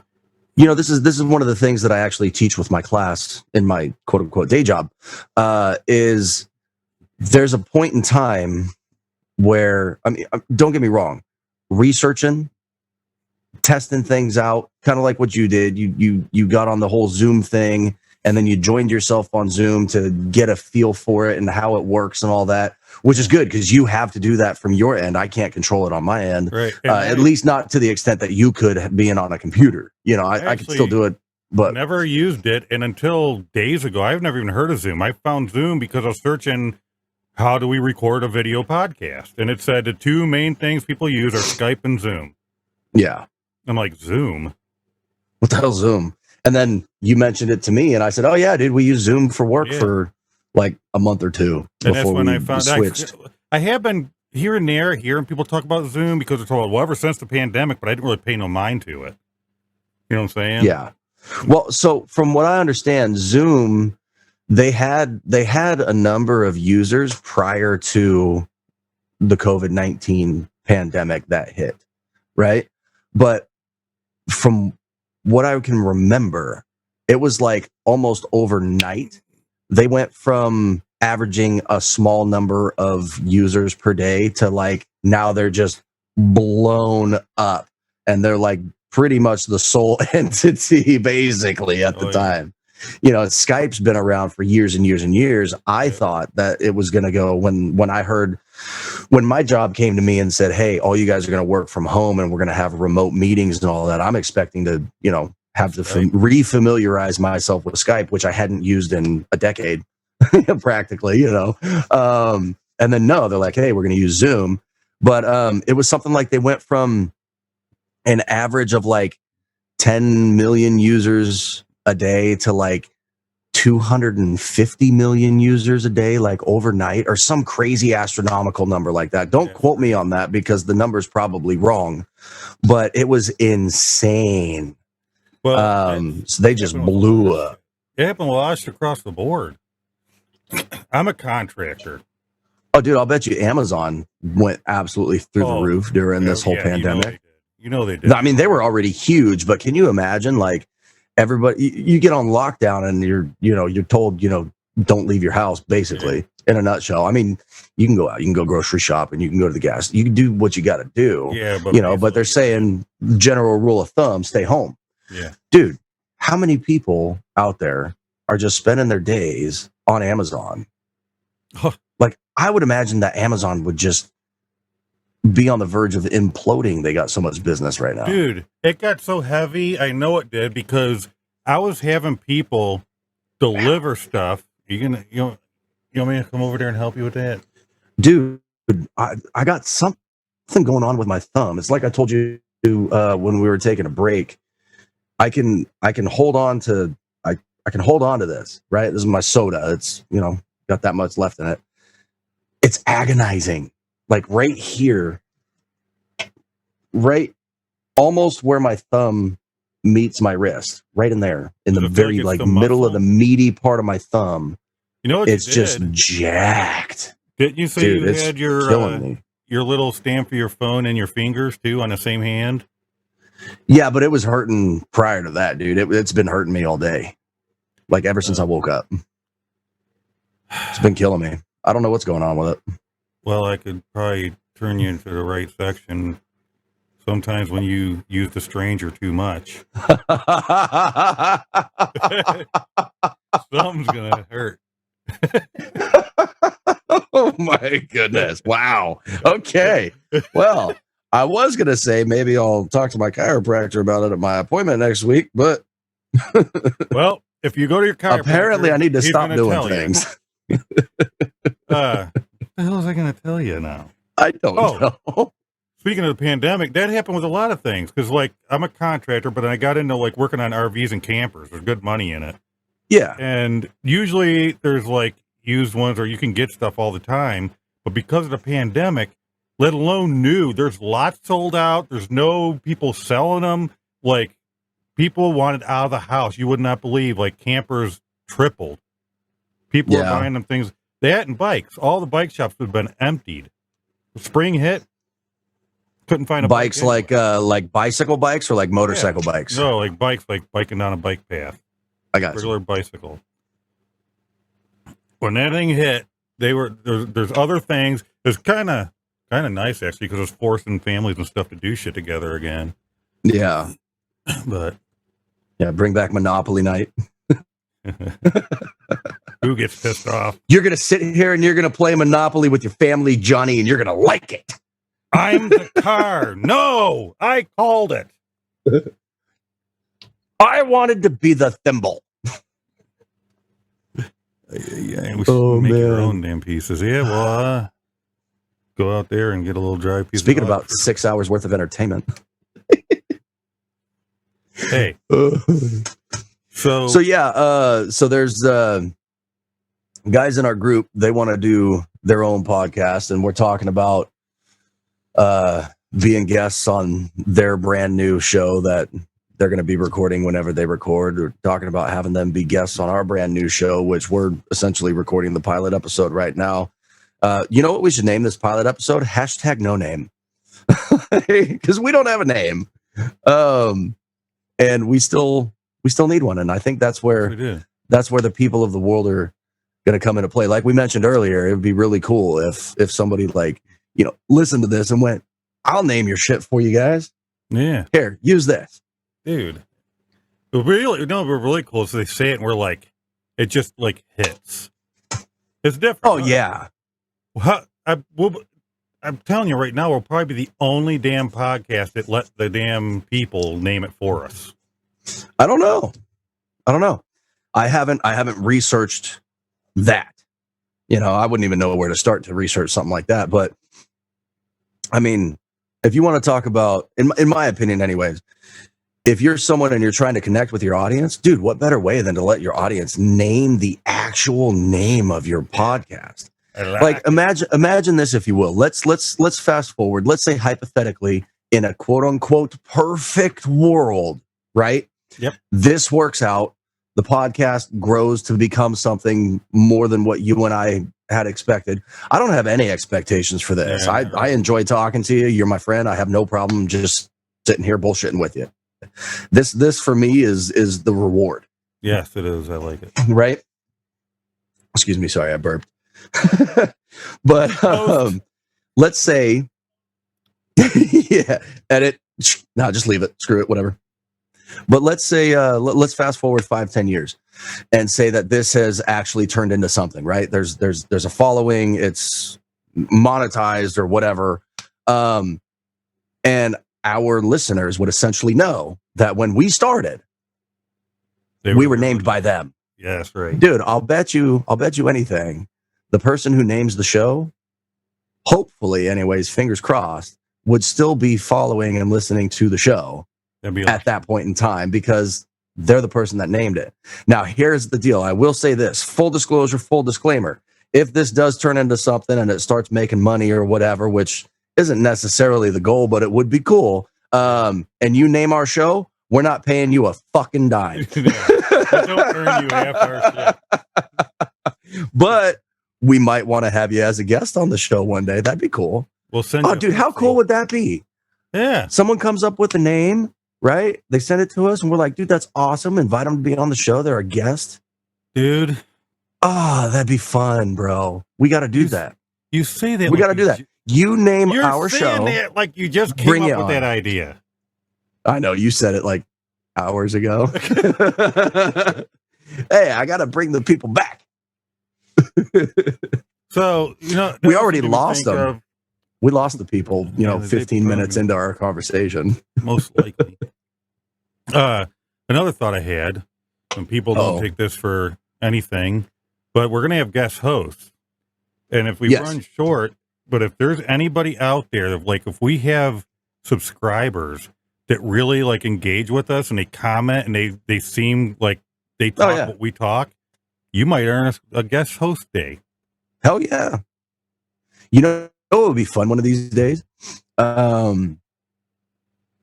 If it does take off and it's at that kind of an extent, we've got a following, we've got people that comment.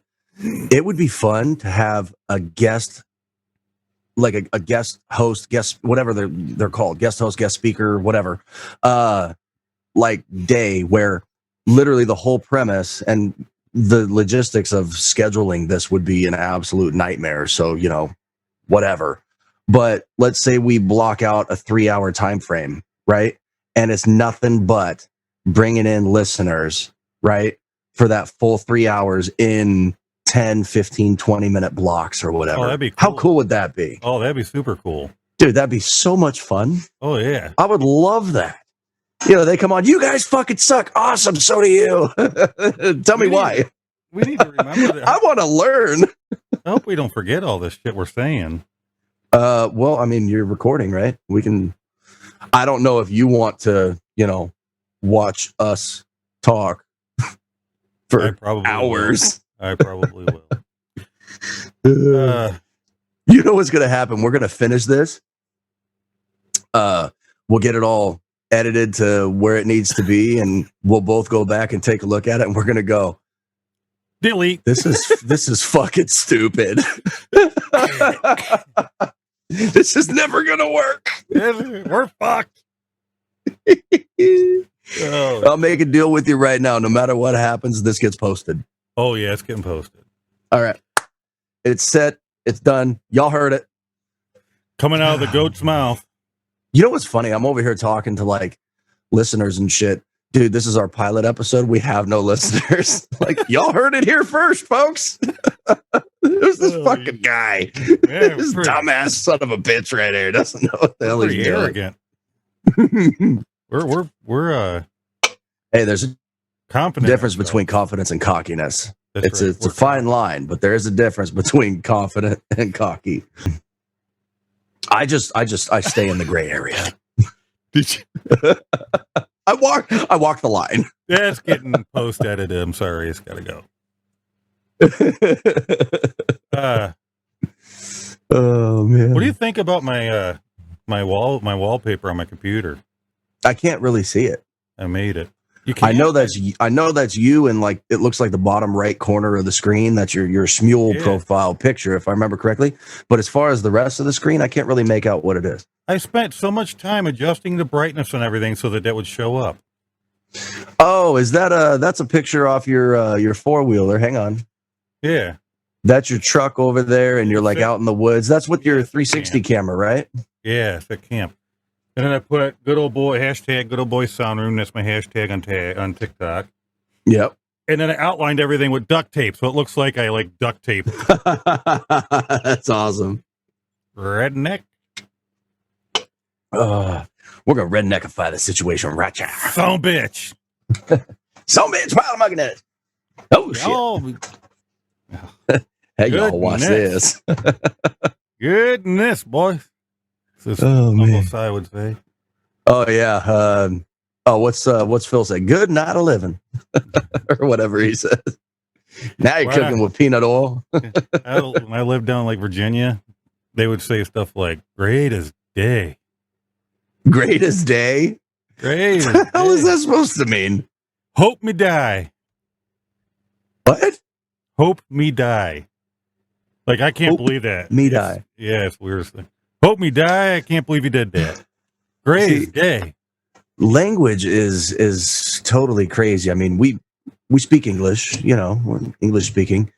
You're saying English words. I have no clue what the fuck the meaning of that is supposed to be. What the hell is hope me die? Hope me die. Hope me die. I don't want to die. Not yet. I mean, I have a generalized understanding of where I think I'm going to go when that happens, but I'm not eager to get there right now. You know, like I have my beliefs, but it's not like, hey, I'm ready. Take me home now. You know, no, I want to be here a while. Come on, man. Speed things up.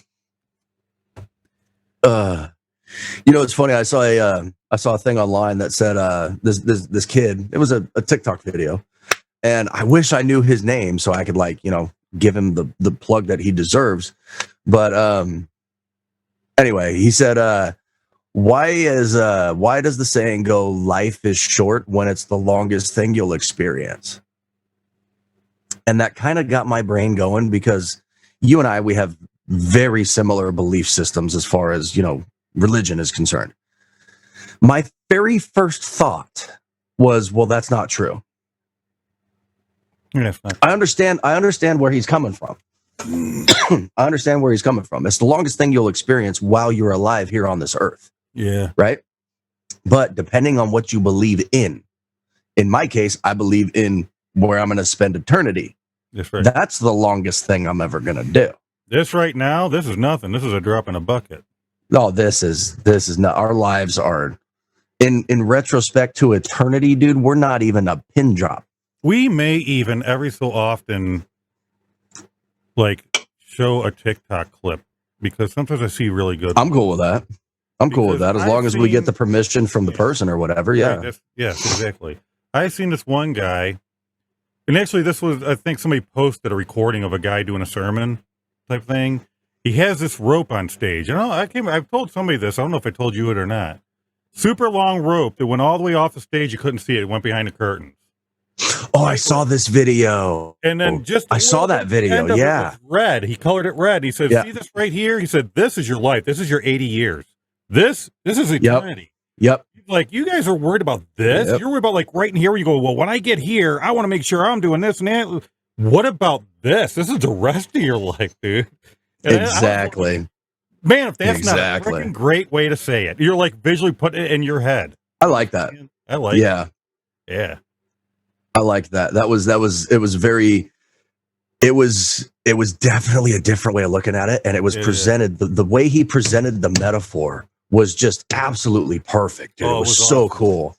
How can now, again, it goes in line with individual belief systems, right? Yeah. You and I, we're lucky enough to where we have the same belief, basically, but what about someone who believes in reincarnation, for example? Right. I know the running, joke is, oh, when I die, I want to come back as, dolphin, or if you want to go south with it, when I die, I want to come back as that person's bicycle seat. Catch my drift. But I've always been fascinated with other religions as far as that stuff's concerned. I know what I believe in. It's set in stone. It's not going anywhere. But so many wars over history have been fought just based on a difference of opinion when it comes to religion, right? It's kind of interesting, though, because if you really think about it, there is one thing that they all have in common. Okay, go back to Greek mythology. They have many gods. Oh yeah. Right. Go back to Viking type stuff. Right. Like the show Vikings. I've been marathoning the shit out of it. They got Odin and all their other gods, and Thor and this and that and the other. They've got many gods. Right? Do you know what all the religions have in common? There's only one hell. Oh, yeah. And there's only one son of a bitch running hell. And he a bad man. It's kind of interesting. It's kind of interesting if you think about it. You know what else is interesting? Because I never really knew, because I didn't read all this stuff on it, but a lot of the other religions, I think they said Hinduism, Buddhism, there's several of them. They're all different religions, but they all mention Jesus. They all believe in it. They all believe that he's real. Do they really? Yeah. I did not know that. I didn't either. I just found this out. I've never seen that before. Week ago, I just heard this. Have you tried doing your own research on it yet? I'm going to, but it's kind of, I mean, I know people do, but I don't know. It's far-fetched to make up something like that. I would think that it would be far-fetched to make up something like that as well, but go back to the story you told about, the when you got the news your grandmother passed and what that jerk said to you in the truck on the way back. You know, I mean, there's people out there that might do that. I would research that. But it would be kind of cool. Like, that would be, in my opinion, that would be awesome. Like, hell yeah. Because that would just do nothing but solidify the fact of what I already believe in. You know, as if it needs to be solidified. It doesn't. I want to. I'm good. I have certain people that talk about it, and I'm going to be like, so, you know, you say that, and it's great you believe in your religion. It's all good for you. But where you turn on mine, do you realize your religion mentions mine? And they believe in Jesus too. Did you know that? Yeah, like that'd be kind of a interesting arguing point. You know what I mean? Where do you go from there? Yeah, well, right? Buddha said Jesus is a great guy. He had dinner with him. They went out for a drink. What I'll never understand, and one thing I'll never understand, and it would be actually, I think personally, it would be really cool. If we get to the point where we have listeners and a following and we're having them on as guests and whatnot, I want to talk to, not necessarily like an agnostic, but like an atheist point of view. You know, the people that like, they believe in nothing. Like when you die, it's just done. Right. Not to, my thing is this, in my opinion, and I didn't want to get into a religious discussion today, but in my opinion, there's too many religions out there where they're like pushed, so to speak, to push their religion on other people. Yeah. The last thing I ever want to do is push my points of view on someone else, because here's the deal. And I learned this actually from a pastor, believe it or not. What he told me was, when you have a conversation of someone with faith, it doesn't matter what they believe in, but depending on their level of faith. If you're talking with a Muslim who's 100% devout, absolutely never going to change their mind, why would you then spend all of your time and energy trying to convert that person's belief to your own while they're trying to do the same thing to you? And eventually the two of you do nothing but butt heads. It's how wars were started in the past, right? When you could actually just understand that this person's belief system is theirs, my belief systems are mine, and we can still find common ground in between on a non-religious topic, right? And get along and be friends. Dude, I have friends that are Catholics. I have friends that are Muslims. I have friends that are Jewish. I have friends that have all these different beliefs. Dude, I have a friend who believes in the great spaghetti monster in the sky, for crying out loud. Like, what the hell, right? At least that's one of the running jokes between me and him anyways. But and that turns out that's actually like a real religion. Did you know that? I don't know what the hell it's called, but there is a great spaghetti monster in the sky. The almighty spaghetti guy. Google it. He's got to be Italian. But my whole thing is I personally, I have my belief. I know where I'm gonna go when I pass. You know, and I look forward to it, but not so much to the point where I'm like, hey, let me seek it out. Yeah. You know, I'm absolutely going to enjoy my time here. But why would I jeopardize a potential relationship, friendship, whatever, over someone else's point of view? That never made any sense to me. Well, here's how I see it. I mean, if your religion is telling you our God demands that you murder X so and so forth, anyone who doesn't believe what you believe in, now obviously that's a different story entirely, right? I'm saying if they're a good person, then it really shouldn't matter. Yeah. It shouldn't matter. Well, the thing that gives Christians a bad rap, and I'm not going to get deep into this, I don't want people thinking that I push this, like, because a lot of Christians are getting banged on like they're forcing their ways. But just to give like TikTok is doing a big thing on Christianity. I noticed lately. Yeah, they're getting all kinds of crap. most Christians, real good This is not a Christians- religious show, by the way, No. people. This is what we talk happens. about anything and This is everything, what and we're happens. unscripted and uncensored. So get used to it. I'm not going to get super deep. I just want to say my little part of what I believe about it. Yeah. Most Christians that are real Christians are not out. They give us a bad rap, per se. It's what people hear, a lot of the born-agains that are like real heavy, where they think that they're supposed to force you to believe. They'll corner you, and they'll put it down your throats, and they'll tell you how bad everybody is. And you're not supposed to like this kind of person.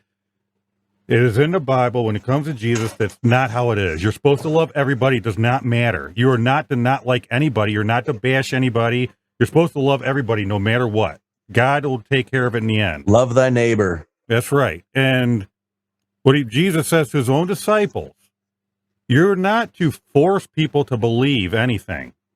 You go into the towns, you do your ministry. You preach my word. You preach my name. If believe in that town, they don't believe, he says you kick the dust from your shoes and you forget them. So you can go in and say, well, don't force it, but you can go in and if it can become a conversation, you can discuss Jesus, try to get them to see it. Hopefully you get them to see it and come to it. But if they don't, you don't flip out on them or get all pushy, and you just say, well, I tried. You listen to my side. We just have different beliefs, and you go on. Oh, dude, there's been we don't get them very much. Hang on, I think my microphone's been picking up my heater, but it's freezing. I'm not turning it off, not until I'm hot, which is already too late because I knew you were going there. But back in the day, like when I lived in apartments and stuff, obviously my wife and I, we have our own house. We rented a house before we got our house here. But back in the day, like when I was living in apartments, it was frequent that the elders from like the Mormon church, right, would show up and they want to have chit chats. Jehovah's Witnesses, I know they get a bad rap or whatever, would show up and they'd want to have a chat. Well, when I was single and I'm out living with, roommates or whatever, and maybe my roommates aren't there because they're at work and I had the day off, or what, when you're young, dude, you're in your early 20s, your schedule's all over the place, Yeah. I mean, at one point I had 3 different jobs and I literally slept for 2 hours, woke up, worked a full 8-hour day, went home, slept for an hour, went to my second job, went home, slept for about an hour and a half, and then went to my third job and just rinse and repeat, right? I did that for like 3 months. It was crazy. But, whenever those guys would knock on the door, I was never the kind, hey, fuck off, get out of here, And it's funny, we're talking about religion right now. I'm over here cursing like a sailor, like this whole entire episode, but we're not going to get into that. I am who I am. Take it or leave it. Yeah. But, dude, I'd invite them in. Like, hey, you guys want a water?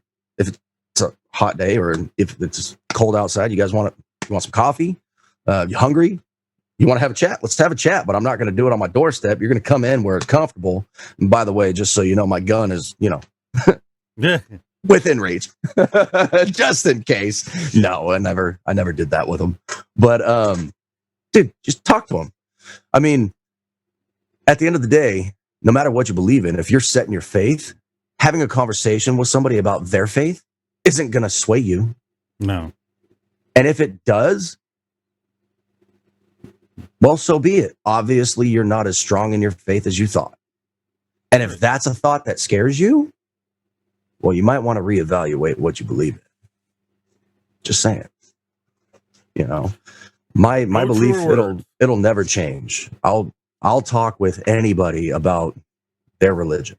But then again, my viewpoint on my religion, Christianity, is much different than a lot of other people's.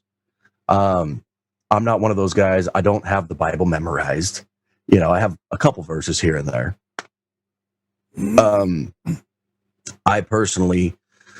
I stopped going to church a long time ago in my early 20s because I started seeing how hypocritical certain people were. Not great. Yeah.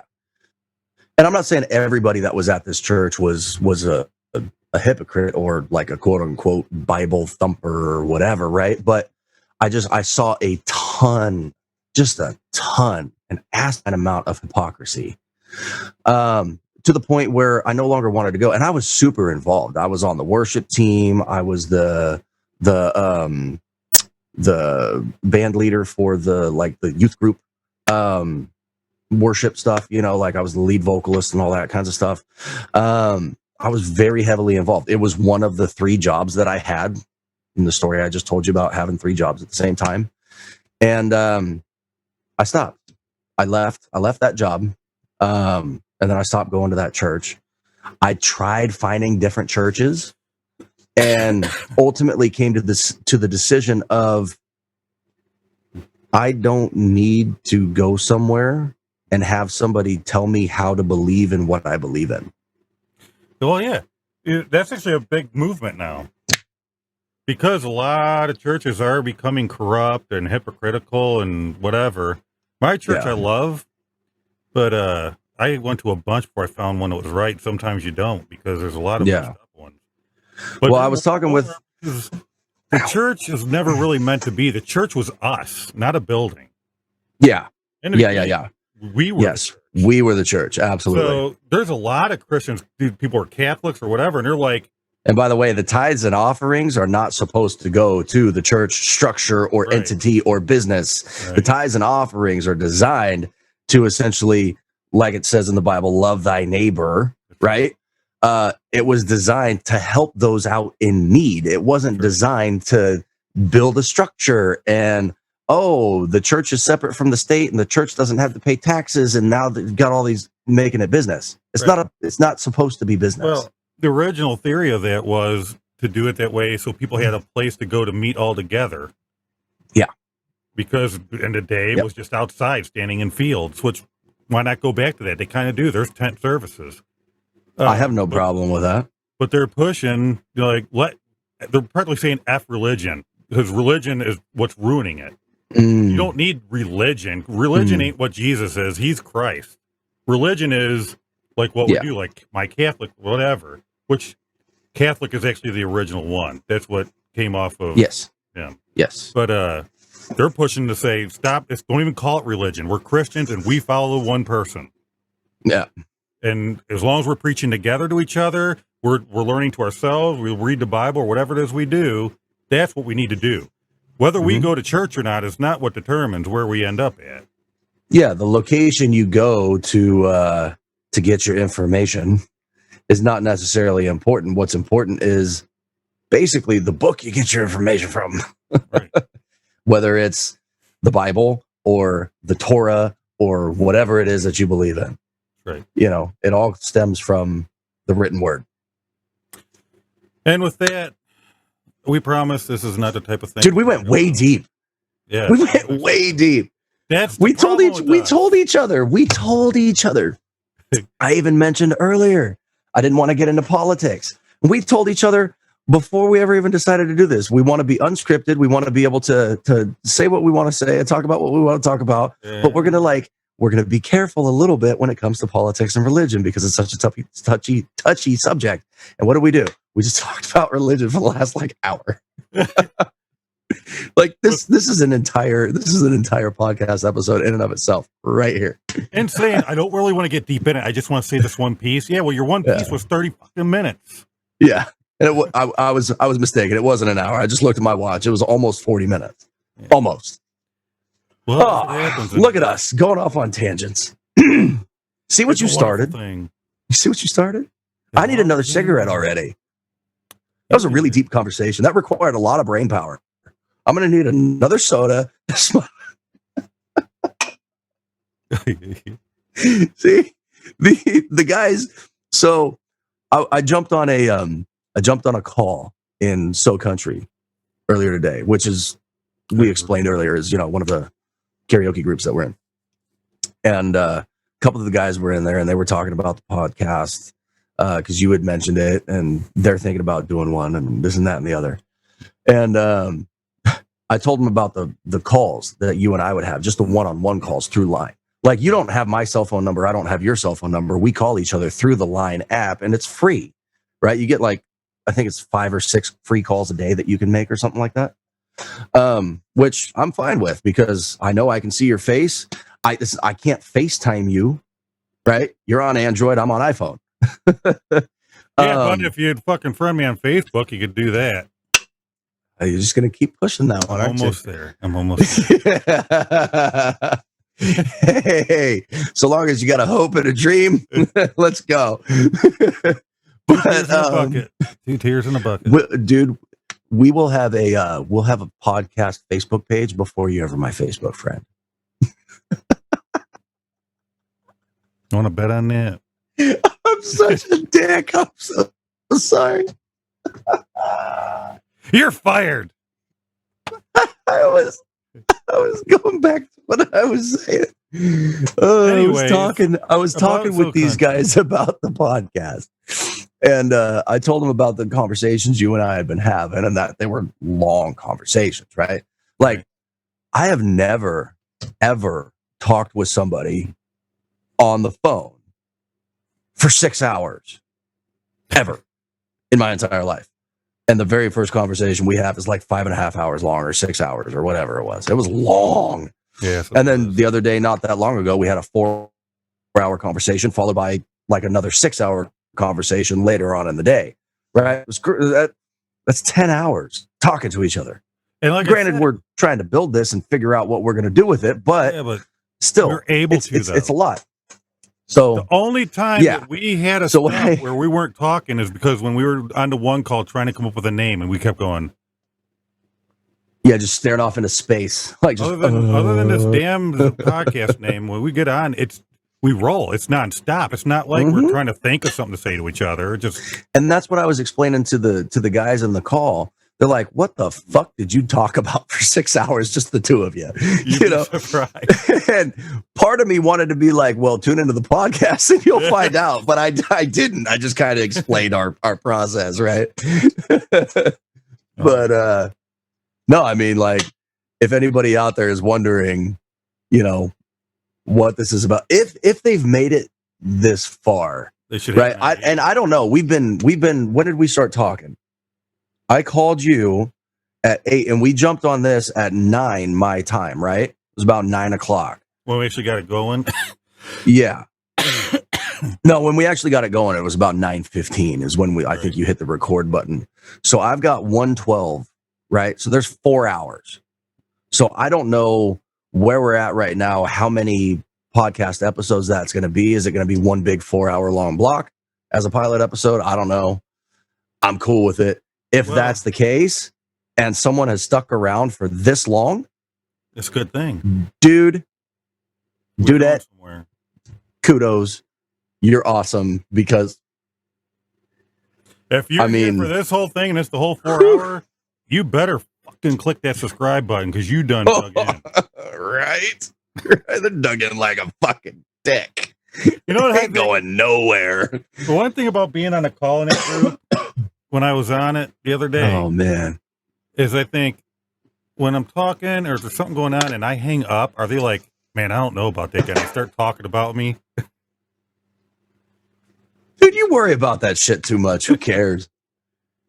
I don't care. Who cares? I think this is what I'm going to say. I think we're getting ready to wrap up, right? Yeah. Well, we said that. So let me just say my last piece here, and then we can wrap up. We can stop the recording. I'll let me just say this is the guy that the last time you called me. Hey. We got on and you said, "I'm calling you, but I'm giving you 30 minutes." You got 30 minutes. I did.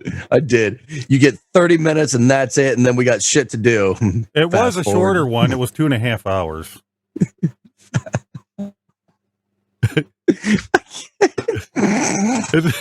I think I don't know what it is, dude. The one time you did, we just get going, and it's just like hard to stop.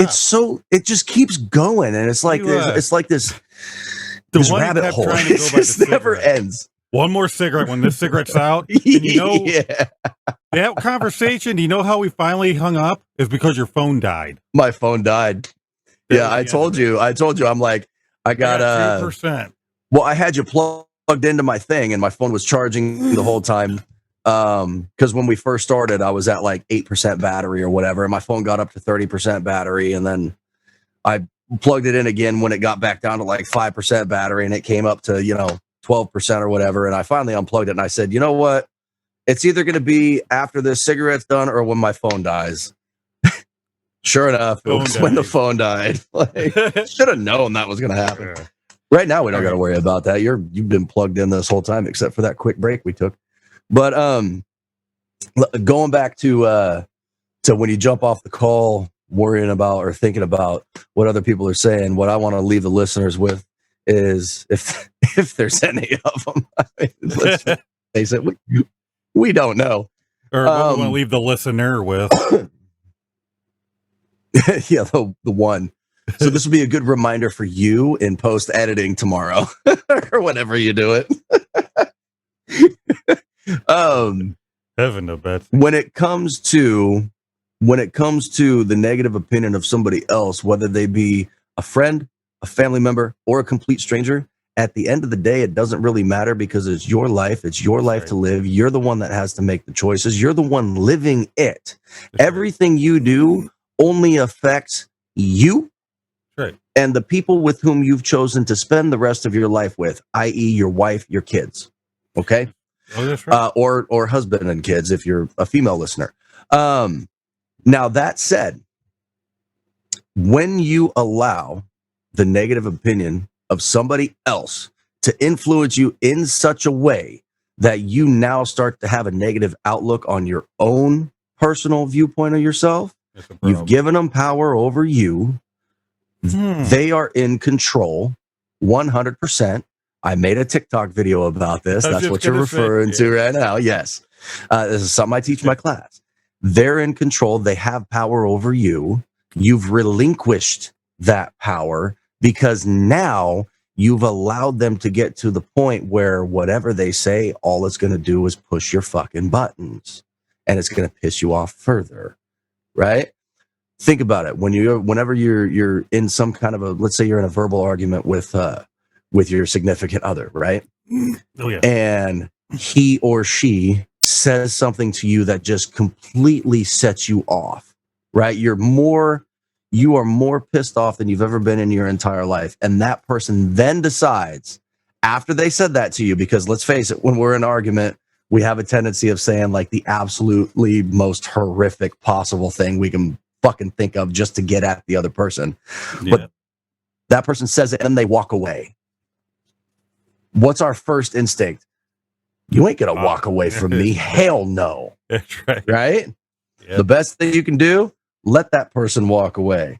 Better yet, an even better thing for you to do is understand that it's human nature. That person is going to say that if they're a loved one, a friend, family member, because they're trying to get under your skin, because they know how to push your buttons. That's right. Now, what we're talking about, what you had referenced, was leaving a call wondering what they were saying after you left. I can guarantee you, I know exactly what they were talking about after you left. It's whatever they were talking about before you left. And if it wasn't, okay, and all of a sudden they start talking, oh, that Nick guy, he's really fucking weird, huh? Let's just say that's how it went, right? That'd be you, Jam. First off, right. First off, if that's their first reaction, no, we're naming the people we talk to the most. Come on. But if that's someone's first like knee-jerk reaction is to essentially insult you when you're not there, number one, you'll probably never know about it because you didn't hear about it firsthand. You might have somebody who will give you a heads up, be like, hey, dude, when you left that call the other day, so-and-so said X, Y, and Z about you, right? Which then comes into something even further. Yes, we're in the same group, and it's a cumulative group. I mean, So Country itself has what, 48 or 52 group members? Something. It's always 40s. It's in the high 40s. At the end of the day, realistically speaking, 99% of the people that are in that group are complete fucking strangers to me. Well, out of that group, I'm friends with, I'm not going to name their names because I don't have permission to do it right now, even though we just named two of their names. But I'm friends with. Yeah. I want to say of the 50-ish people that are in there, I'm friends with, as in have actual regular conversations with, phone calls, video chats, how you and I do things, with you and 2 other people. That's it. So whatever they want to say behind closed doors, I don't give a fuck.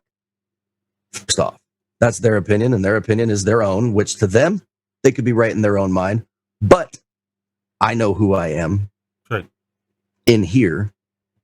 I know what I strive to be on a regular fucking basis. You know what you've been I make her. I know what I've been through. I know where I came from. I know where I have an idea of where I want to go. Now, don't let the negative opinion of, or even the potential negative opinion of somebody else ever fucking stop you from doing something. I mean, unless what you're trying to do is illegal. That would be bad, you know. But I mean, can tell you, that doesn't. You know what I'm saying. I'm the kind of guy that when somebody says you drives can't me do nuts. that, I fucking try harder. Watch me. Dude, Watch me. Stuff I've done. That's my first reaction. You wouldn't believe how many things I've accomplished because they told me I can't do it. And then they're like, holy shit. That is like, I love that. I love it. Oh, yeah. Tell me something else I can't do. Watch me. That's right. Really? I can't do that? Hold my beer.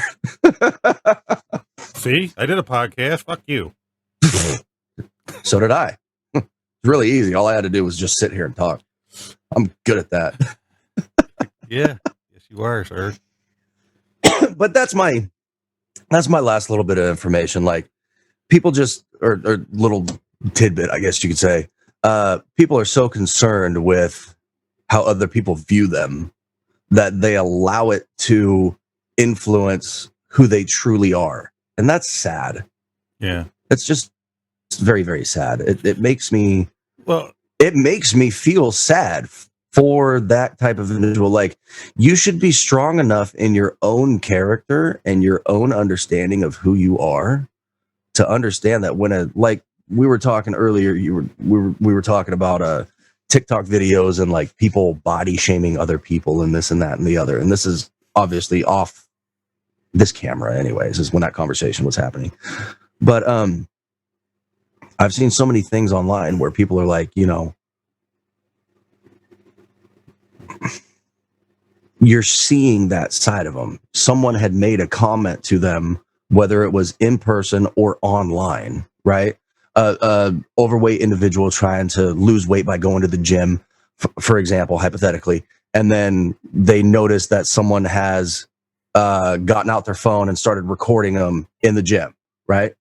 And I'm taking this straight from a TikTok video that I saw because it was a woman who was crying on camera explaining how this experience felt. Yeah. Me personally, I want to tell that woman, you know, fuck whoever the fuck did that to you. There's nobody anyway. That doesn't matter. Even if they post it, okay? Let's say they post it. Let's say it goes viral, right? 80 million people on the planet see it, right? It only changes who you are, where it counts on the inside, if you allow it to. That's right. So don't allow it to. That's all I got to say. I'm done. As he says it for the 38th time.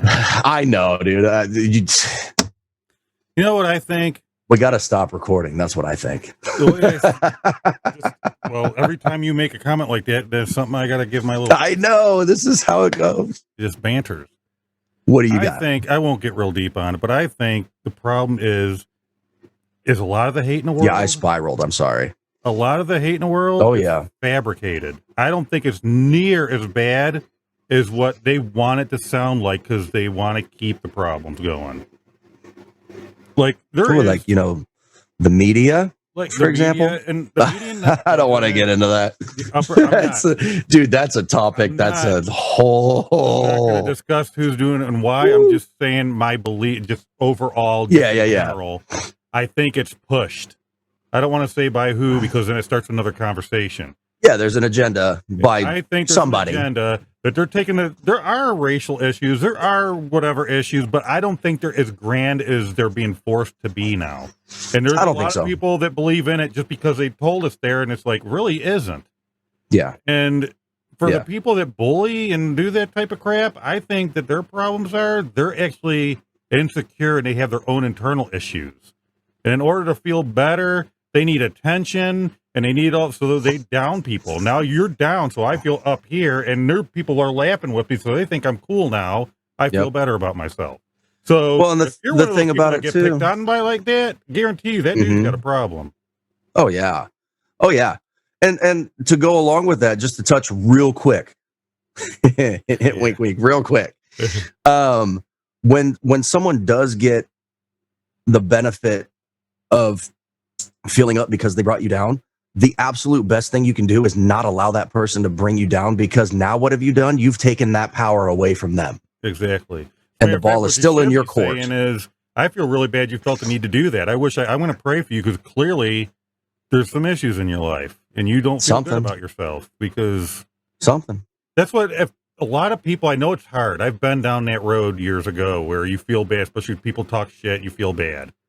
And it's not easy, but if you can bring yourself up to think that you're talking shit about you, like you're taking the time to make an ass out of me and try to make people laugh at me, think this, instead of going, oh, poor me, think about there's a reason why he's doing that. Poor him. Poor her. Yeah. Like, what kind of upbringing did that individual have? Exactly. You know, how shitty was their childhood? You know, there's so many different facets about it. And this is stuff I teach to my class. You know, like, we could have hours and hours of conversations of just this topic right here. But I don't want to. Not right now. It's 1:27. I told you I was going to be done with this at 1:30. All right. Well, one more cigarette. Battery's dead. Oh man. Well, what do we want to say to the people to finish these things? Dude, we didn't script an intro, we didn't script an outro. We don't have a fucking name. Hey, I did the little intro video just to try to get an idea. But oh, did you? You messed around with an intro video? I sent it to you. Remember, it's like flames, and then the flame squares, and all of a sudden our pictures of pot. You don't remember? But that's a video. That's not a welcome to the show. It's not. No, but you got to take that and put it in a thing, and then you got to voice over it and say, do your intro. It's just the video part of it. I don't know. Yeah, I'm saying we didn't. Kind of short. Yeah, we didn't script anything to say at the beginning or the end. Like, we have no intro, we have no outro. So, you know, bye. I don't know. Like, how do you end these things? We had no clue how to start this thing, so we just started talking. Now we have no clue how to end this thing. Does that mean we're just going to keep talking? Like, eventually you're going to have to go to bed. Dude, you guys have been going on for 24 hours. We don't know how to stop. Save us from ourselves. Actually, you know what would be funny?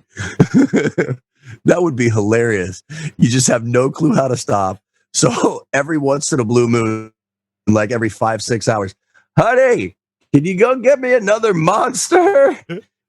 Just like viewers and listeners, have you seen these guys? They've been up for 47 hours straight.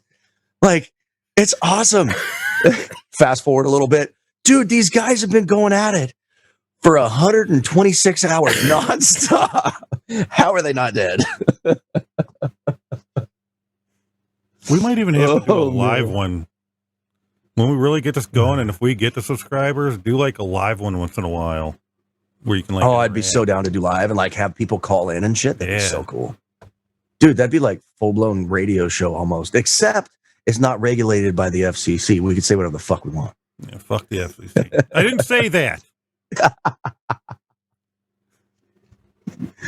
Oh man, the FCC. So yeah, what are you thinking about for a closing statement? I guess. I mean, it's your show, dude. I mean, it's our show, but it's your idea. It's your idea. So you know, no pressure. No pressure. Well, if you just say bye, I swear to God, I'm gonna reach through the phone and smack you. Hasta la vista, baby.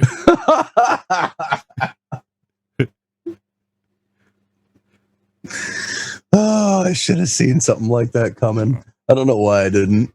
That's awesome. I say, if you guys watch it this damn far, thank you. Definitely subscribe. Keep us going. We really do appreciate it. Like, subscribe, comment. We still need a name. Let us know what to call this damn thing. Hey, maybe we just call it This Damn Thing. I came up with the name right there. This Damn Thing. I like it. I like it. We're going to keep doing it, even if we don't get viewers, because we might get viewers after about our 50th This is just episode. fun. This is just fun. But since we are going to keep doing it, you might as well jump. Yeah, tune in. Tune in. Come on by. It's going to be us. We're going to have guests. Yep. Well, this episode's pretty stupid. Dude, whenever we talk, it's stupid. We might have episodes where we're making toast. Hey. Oh, cooking with... Never mind. Oh, God. This guy. Lord save me. So, enjoy this episode. Boy. Watch it several times so you can really grasp everything.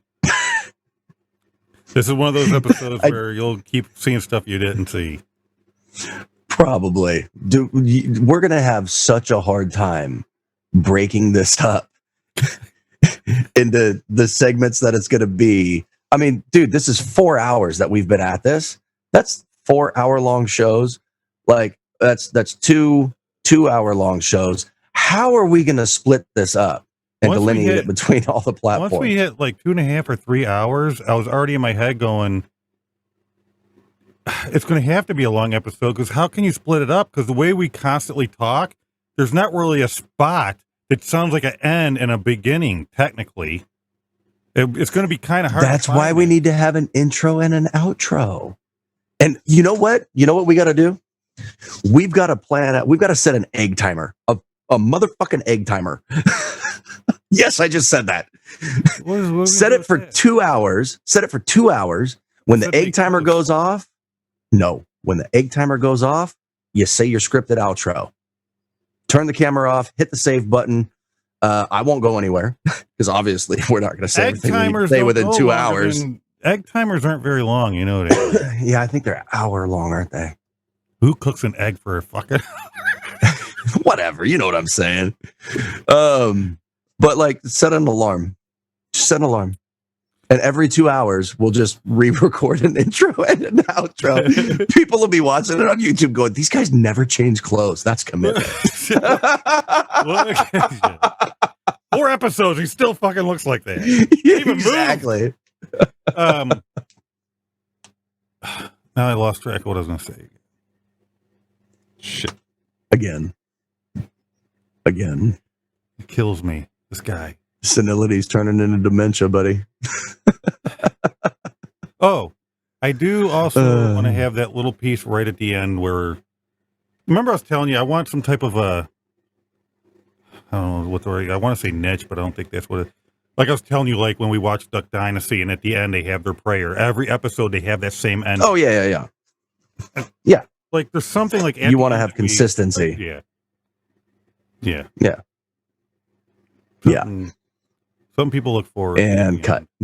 That'll be our end. We'll just finish by saying you saying yeah, and then me saying yeah, like 16 times. Yeah.